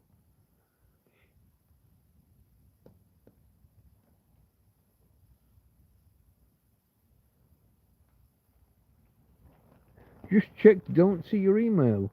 In the description. I'd be really surprised. Fairly sure it's there about halfway down. Probably somewhere around the PayPal link. It's just Delta Mike Torrevieja, as here, all one word, all one, at gmail.com. Oh yeah. Excuse me, I'm burping.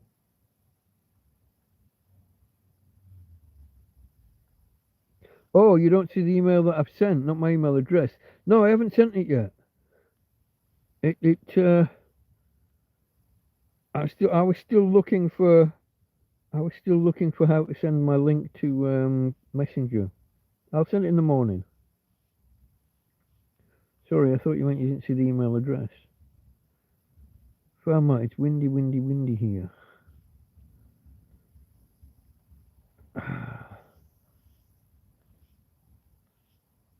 I'm getting a crick in the neck. What's going on here? Oh! Oh!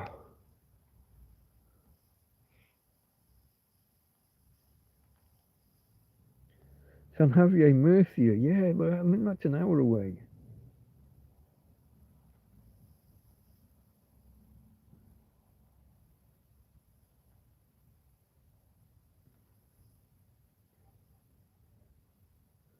Am I talking too much? I have to speak loudly.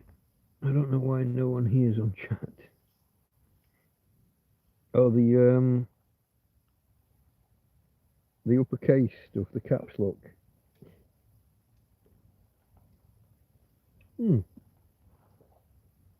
Cheers again, folks. I now see 21 on the likes. Always appreciated. Like I said, I don't know whether it's true or not, but 20 likes is seen as some sort of threshold for YouTube sending out more notifications, get a bit more prominence.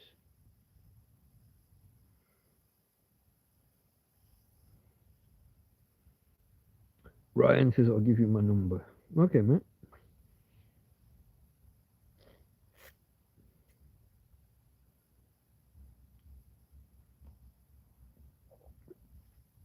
Cheers, Mike, and everybody. Okay, yeah, I do see 22 now. That's nice. I'm going to go at least another half an hour, folks, if I can keep nattering away.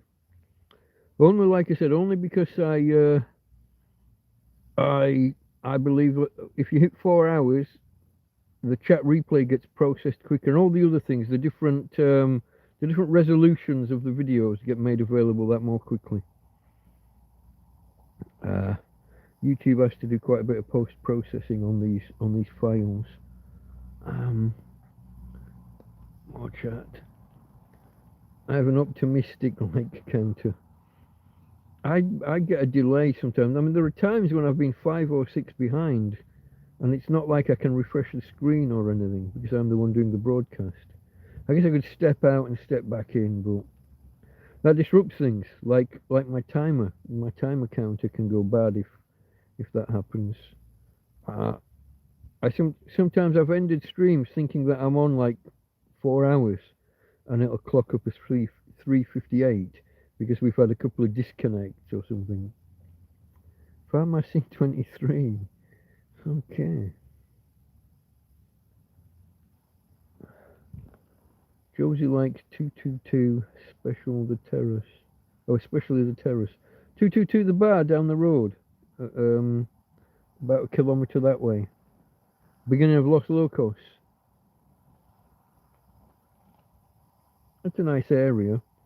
I don't think I've ever sat there and had either a drink or a meal. I've gone to Murph's a little bit further along the front. That's been my main place. The lads once took me out, it was my birthday, and they took me to that Indian that's not far past 222, a little bit further along the road, and it's the first Indian like curry house, whatever, on the right. And I was blotto. I was already very, very drunk, and I got this big rice dish, a big curry with a lot of rice around the edge. And they said that when they lifted the plate, I don't remember any of this. I don't even remember being there. When they took the plate away, there was just the same ring of rice that had been on the plate was on the tablecloth around the edge of where the plate had been. I'd made such a mess. Apparently all the staff and everything were laughing at me. The guys just took me out and got me absolutely blotto. Got me absolutely drunk. This was Ismo, Christian, the guy that I used to share the apartment with. I think there was someone else with us. It was a few years ago now. It's going to be six or 7 years ago, probably. Farmer seeing 23. I'm still only seeing 22. Yes, Los Locos. Yeah, okay. What's good about it, Josie, says Farmer. So there's a lot of things in one area. There's a lot of different bars and restaurants. There's a bar that becomes a nightclub at night. Although I asked for a tanky. I went there once. I got taken there by some people, and I asked for basically a pint of beer, and they looked at me like I was an idiot. Now, tanky is the Spanish word, basically for a tankard, for a pint glass with the handle. Sometimes with the handle, but generically it's just a pint glass. And this girl looked at me and she had no idea. So she took 2 bottles of beer, poured them in, wasn't quite enough, so she opened a 3rd bottle, poured it in, tried to charge me for all 3 bottles, but she kept the 2/3 of a bottle that was left. She kept. And she tried charging me like, I don't know, fucking €8 or something, 8 or 9 euros for this pint of beer. What? Fucking what? A pint of beer at the time was like €2, €2.20, maybe €2.50 in a more expensive place. She was charging me for all 3 bottles and she kept one of them. Fuck. I drank that beer very slowly and then left. Not my kind of place at night. But yeah, there's always something going on there though.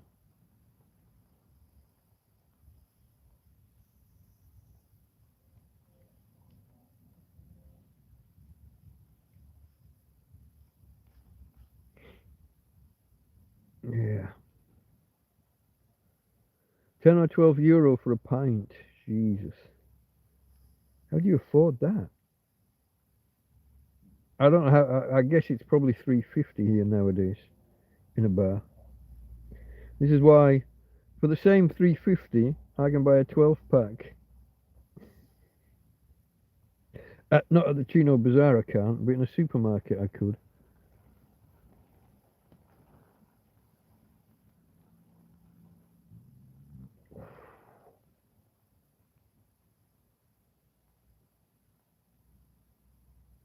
I think she's gone back to sleep. I think so. She was very restless all last night. Couldn't get her to lay down and be still. She was up and down, up and down.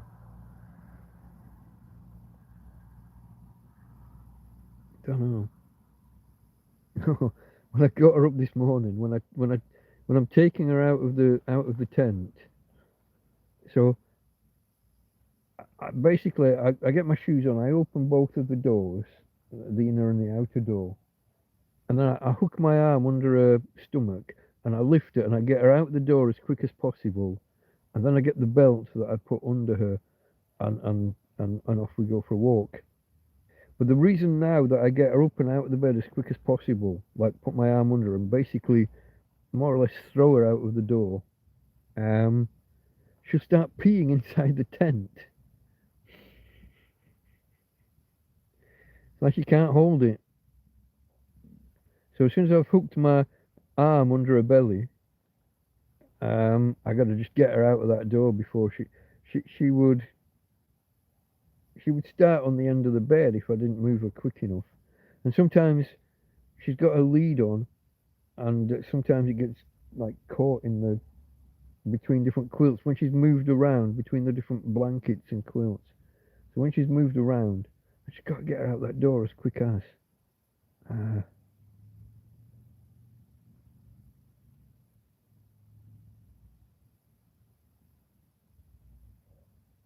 I thought there's someone moving around.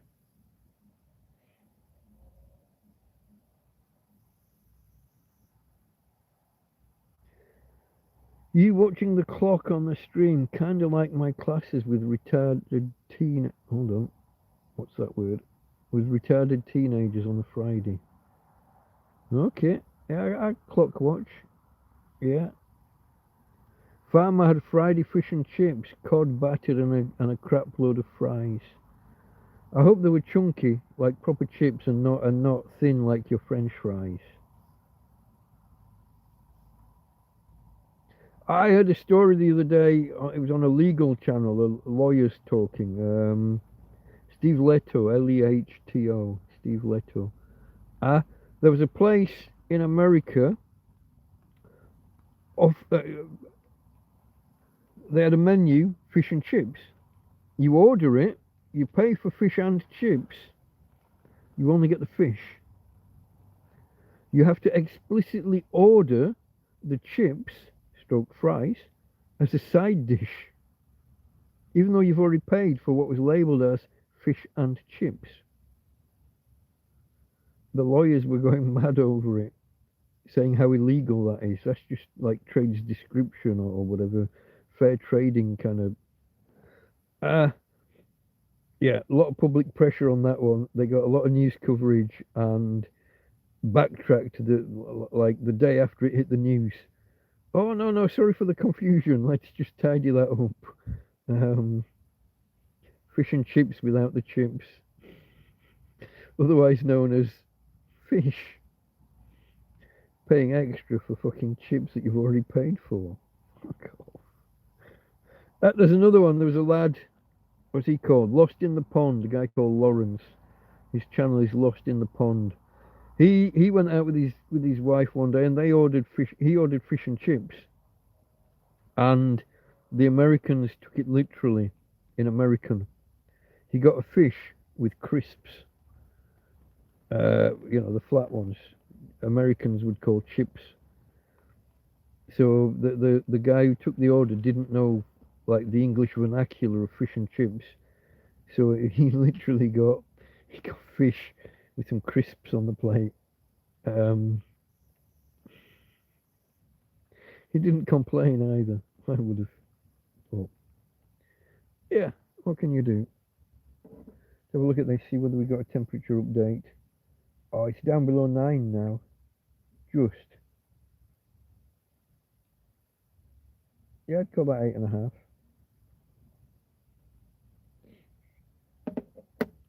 It's getting colder, folks. But yeah, such is life. I'm clock watching and I'm thermometer watching. Holland is expensive, Josie said. Yeah. Probably high taxes but high wages as well to make up for it.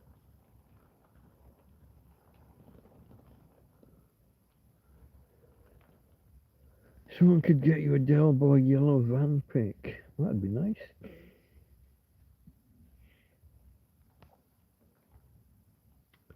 Chunky, I think. Yeah, freshly cut potatoes. I watched a video today of an old style fish and chip shop or fish and chip restaurant where they had a machine peeling them and chipping them. They just poured a sack full of potatoes into one machine, and the potatoes all come out peeled, and they just scoop them from one machine into another, and they just come out into a bucket, well, a tub, like a laundry bin size thing. It was a good video to watch, but I couldn't believe their prices. Maybe it's because I've been out of the country so long, or maybe it's because I'm a tramp with no money. But the fish and chips was best part of £20, not €20, £20. That's what, €25-ish, there or thereabouts. Maybe a little bit less nowadays. And if you wanted mushy peas, that was £3 extra for the little tub of mushy peas or gravy or whatever the other options were. £3 for the little pot of mushy peas or gravy. Pie and chips was half the price. That was only a tenner. 13 if you're going to go pie, chips and gravy like a real man would, or pie, chips and mushy peas. But there didn't used to be that big a difference between fish and chip price and pie and chip price. Now there's this, it's a gulf, it's a massive difference in price. I couldn't believe what I was looking at. Now it was London, but it wasn't like central London. It was some area off in the outskirts. But they were literally doing hundreds of portions. Literally hundreds. The cafe inside, the seating area, it sat 40 people. Was it 40 people or 40 tables? I don't even remember. It was big, and there was like 4 or 5 of them working behind the counter. But you can imagine you're serving hundreds at 20, 25 pounds each. That's a lot of money. But I'm guessing potatoes aren't cheap and fish won't be cheap. And they were portioning the fish themselves. They were getting these huge fish and make, you know, they had a lot of prep to do before they opened the doors for service. It was it was filmed on a Friday. So Friday lunch and then Friday evening, the two busiest servings of the week. But it's fascinating to watch things being done the old school with an old style fryer from the 60s. No automatic temperature control. You get it up to temperature, but then you put a load of chips in, and the temperature of the oil is going to drop, so you have to turn it up. You have to remember that you've turned it up, so that when it gets back to temp, you have to turn it back down again. And then you put fish in and steam again. And they didn't fill, you know, the hot trays under the hot lamps at the top. They didn't just fill that up and then serve people out of that. They kept the use of that to an absolute minimum with the fish and the pre-cooked chips. Everything was out of the fryer, and within a couple of minutes or a few minutes was bagged up and served to people, either bagged up for takeaway or put on a plate and served. There was no getting 50 fish under the heat lights and keeping them there for half an hour while you sell them. It was all fairly instantaneous, kind of conveyor belt, out of one fryer into another, out of one fryer, set aside for a few minutes, from there in for the second, for the hot fry, out, bagged and gone. Interesting, very interesting. You don't see many. Apparently, fish and chip shops are dying on their arse nowadays. People are struggling to make a living out of it. Skimping on size and charging. Actually, yeah, I think someone mentioned shrinkflation. Yeah, yeah. Oh, Josie's off. Have I missed? Only a couple of minutes ago. Maybe I've still caught her. Good night, Josie, and thank you.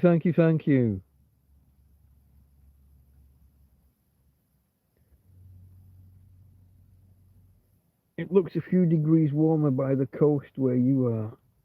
I don't. I haven't looked. You often get that, don't you? In summer, being by the sea keeps you slightly cooler, and in winter it keeps you slightly warmer. That big mass of water, that big heat sink, thermal mass, has that effect. I tend to just type in the town name, you know, so Torrevieja weather, and Google brings up what it did. I don't see maps of other places. Try not to dream about being in Spain, okay.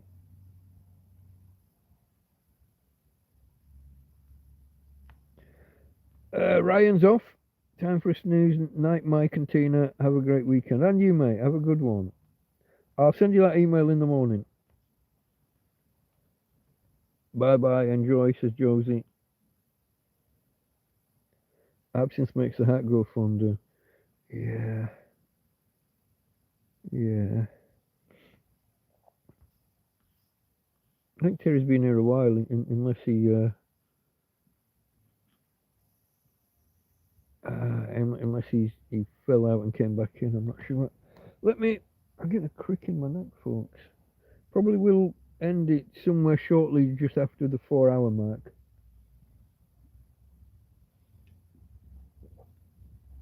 The last walk I just took her on before we came live, I got her out the door as quick as I could, like I say, and I'm trying to put the belt under her, and I get her on her feet. So I'm picking her up. I've got the weight. I'm leaning forward to her neck to get her lead. I want to pull her lead out from under her, and she starts walking off. So I'm bent double. I've only just picked her up, and I'm stretching. I crooked my back again, didn't I? I never had a bad back until it was when we moved tent. Well, once I'd had one about, I think, 5 or 6 years, no more, 7 or 8 years ago. I got out the shower and I was drying and I walked back. I just took one step backwards and knocked my back on the door handle, and it went in an instant. I'm back. I don't know how long I was gone. I was saying I walked backwards while I was drying myself. I walked backwards and banged my back right on my spine, right on the door handle. Instant spasm, instant pain. I was in a house with an upstairs and a downstairs and a stone spiral staircase. And I had to get down well, I had to get dressed, and then I had to get down this set of stairs with a dog running around. And spiral stairs, so they get really, each step is like triangular, really narrow at once, so you've got to walk on the outside. I've got a dog running past me while I've got this bad back. I'm screaming agony. That took over a week to get rid of.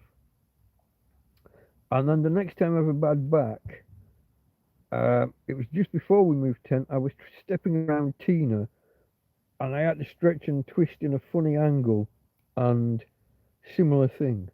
Not as bad. I managed to get laid down for a few, and ibuprofen and paracetamol mixture, take the swelling down and ease the pain. But then, like a week later or 2 weeks later, I've got to move everything out of the tent, everything, so that we can take the tent down, throw it away, and put a new tent up. And then I've got to move everything back in with a bad back. And then today, I think for the first time since then, she made me crick my back again. I was intending to take a couple of painkillers, but I haven't got round to it yet. I take about 5 painkillers a year. Less if I can manage it. But bad backs, you got to do something with them.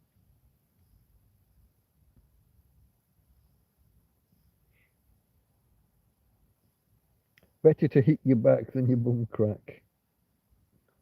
One might be more fun. I wouldn't know. I've never tried, but oh, you're telling the surgeon. yeah, no, I fell. Doc, I know you heard this 1,000 times. I fell on it. I tripped backwards and landed on the door handle. No.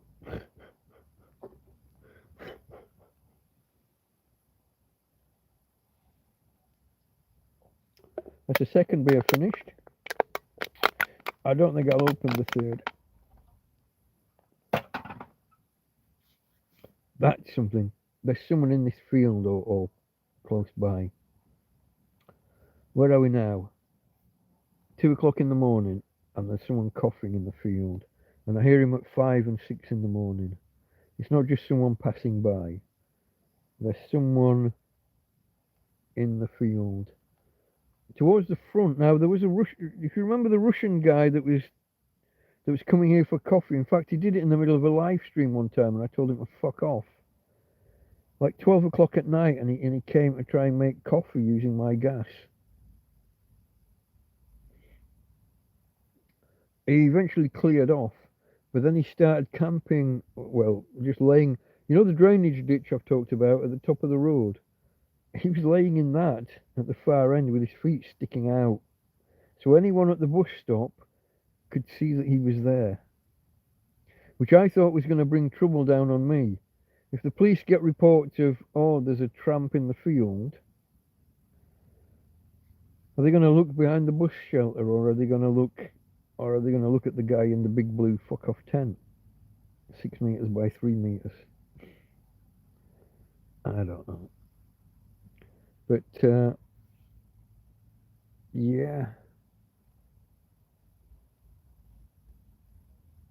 someone camping in the field. There was, I think about a week ago, was it a week ago, maybe 2 by now, there was a day when I heard either wood being split or wood being hammered into the wood being hammered into the ground. Excuse me. And then I woke Tina at midnight, and the air was just thick with smoke. And I thought, yeah, somebody started a fire in the field. I couldn't see it, so maybe it's just the other side of some trees or under some trees or something. Bit of a dangerous place to set a fire. You can set fire to tree roots, which then burn underground and stuff. Although we did have a bit of rain. How long ago was that now? It's all dried out in here, so it must be a while ago. I did throw some food away today that I found under the chair that was wet through. Damp still and mouldy. There was like a box of, I think it was like corn flour or something, that had got wet when the carpet was wet and stayed wet for weeks and just got mouldy. Stuff like that. That's part of my clean out. But just the fact that there's someone else somewhere in the field. It's not my field. I don't get to tell them they can't. But if they've not got a tent, and if they're coughing really loud, like a smoker's cough, like a not my little a deep retching cough, that's going to bring attention, isn't it? That's my worry. Along with attention comes what? Somebody calling the police? One of the neighbours, maybe? Someone at the bus stop, maybe? There's a man in the field.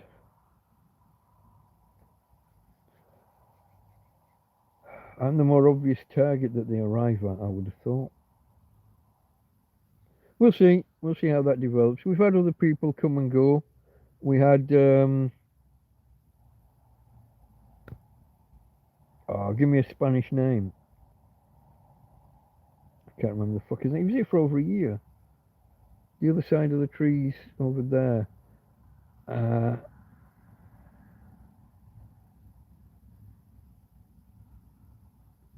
Mattresses you just take and leave by the bins. Everybody does it. And that's where you pick up a new one. I could just swap these two around. I've got one on top of another. I could just put this one to the bottom and put the other one. I could turn them, twist them. There's all sorts I could do. Needs a bit of a clean out around it. I've got stuff packed like newspapers and quizzes and crossword puzzles and I got a bag here that's got all my pharmacy type stuff. What have I got? Painkillers, alcohol wipes, tissues. There's a bottle that was alcohol. Must be nearly empty by now. Need some hand sanitizer. The last time some people went to get me some hand sanitizer, you know, the gel, alcohol gel, there wasn't any. Supermarket, looks like the supermarket stopped doing it. Maybe. I don't know. But I got these, I got a bag there with that. I got like my orange juice back here. I got stuff all around the bed basically. The top mattress has slipped off the bottom mattress and is pointing out of the bedroom. I need to move that. I need to hike that about 18 inches this way. Call it 50 centimetres, half a metre. I need to move the whole thing this way so that I can start to close the bedroom door. Try and keep a bit of extra heat in the bedroom. Because this door just outside the bedroom it's not exactly wide open, but it's got a split down one side. It doesn't fasten at the bottom. It's got a split starting at the other side. So there's quite a bit of cold air coming in there. So if I could start to close this bedroom door up, not fully, but just to cut the draft. I did the same at the other side. I've started closing the other bedroom door. So any breeze coming through the wall, from the outer wall of the tent, and through the bedroom wall, then has to hit another bedroom wall. It's just an extra barrier between me and cold air. So yeah, that's moving the bed back so that this can happen is one of the jobs for. It was supposed to be for today, but I didn't get there. Like I said, I was a bit lazy. or distracted elsewhere on other things. But yeah, okay, folks, I'm seeing it coming up now on the 4-hour mark. I'm going to give it about a minute while we do the goodbyes. I'm going to just check. Yeah, that is exactly 4 hours. I don't want to be too exact because there's been a couple of dropouts, a couple of reconnections. I don't end up on 3:59 when I need to be on actually 4 minutes broadcast, 4 hours broadcast. Otherwise, wait 15 hours for chat replay to be available. I probably want to watch this back tomorrow morning myself with the chat replay. Catch some of the comments I missed, some things where I mistimed or misunderstood. If I'm back here in chat and you say something here, by the time I get here, I've lost context. If I can watch when it appears and what I was talking about, it makes more sense. Antonio Banderas, Tony Flags, as I know him. If you know Spanish, Tony Flags is his real name. Now you see, the Spanish do that. The Spanish convert names. King Charles is Rey Carlos. They literally, Queen Elizabeth was La Reina Isabel. They translate names. So Anthony Banderas is literally Tony Flags. Look it up, check it, I'm right. Tony Flags. Now you know. Who's the other one? Penelope Cross? Cruz? The Cruz is just Cross. Now you know. Translate Spanish names if you want to laugh. Okay, folks, we're on 2 minutes past the hour. I'll take another minute to say goodbyes and see if we can finish the stream in the manner to which most of us have become accustomed. I'm dying for a wee-wee as well. I'll have to go soon. But I'll unplug that. Plug this back in. And then... Why the fuck are you there? Well, she's just stirring a little bit, so we might... Hello, bit. We're going to say goodbye to the people. Okay, folks. Let's see whether I can do this. I need to sit up a little bit. Oh, Tina's got her legs under me now. If I press down, I don't want to hurt my girl. Hey, baby girl. Hey, baby. Okay, folks. Let's do this in the manner to which we become accustomed.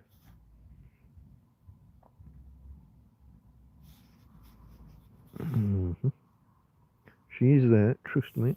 She is there. Here we go. Hey, babe.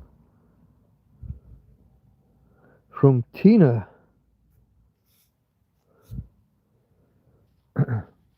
And from me, Delta Mike. Out. Night, everyone. Thanks for joining me.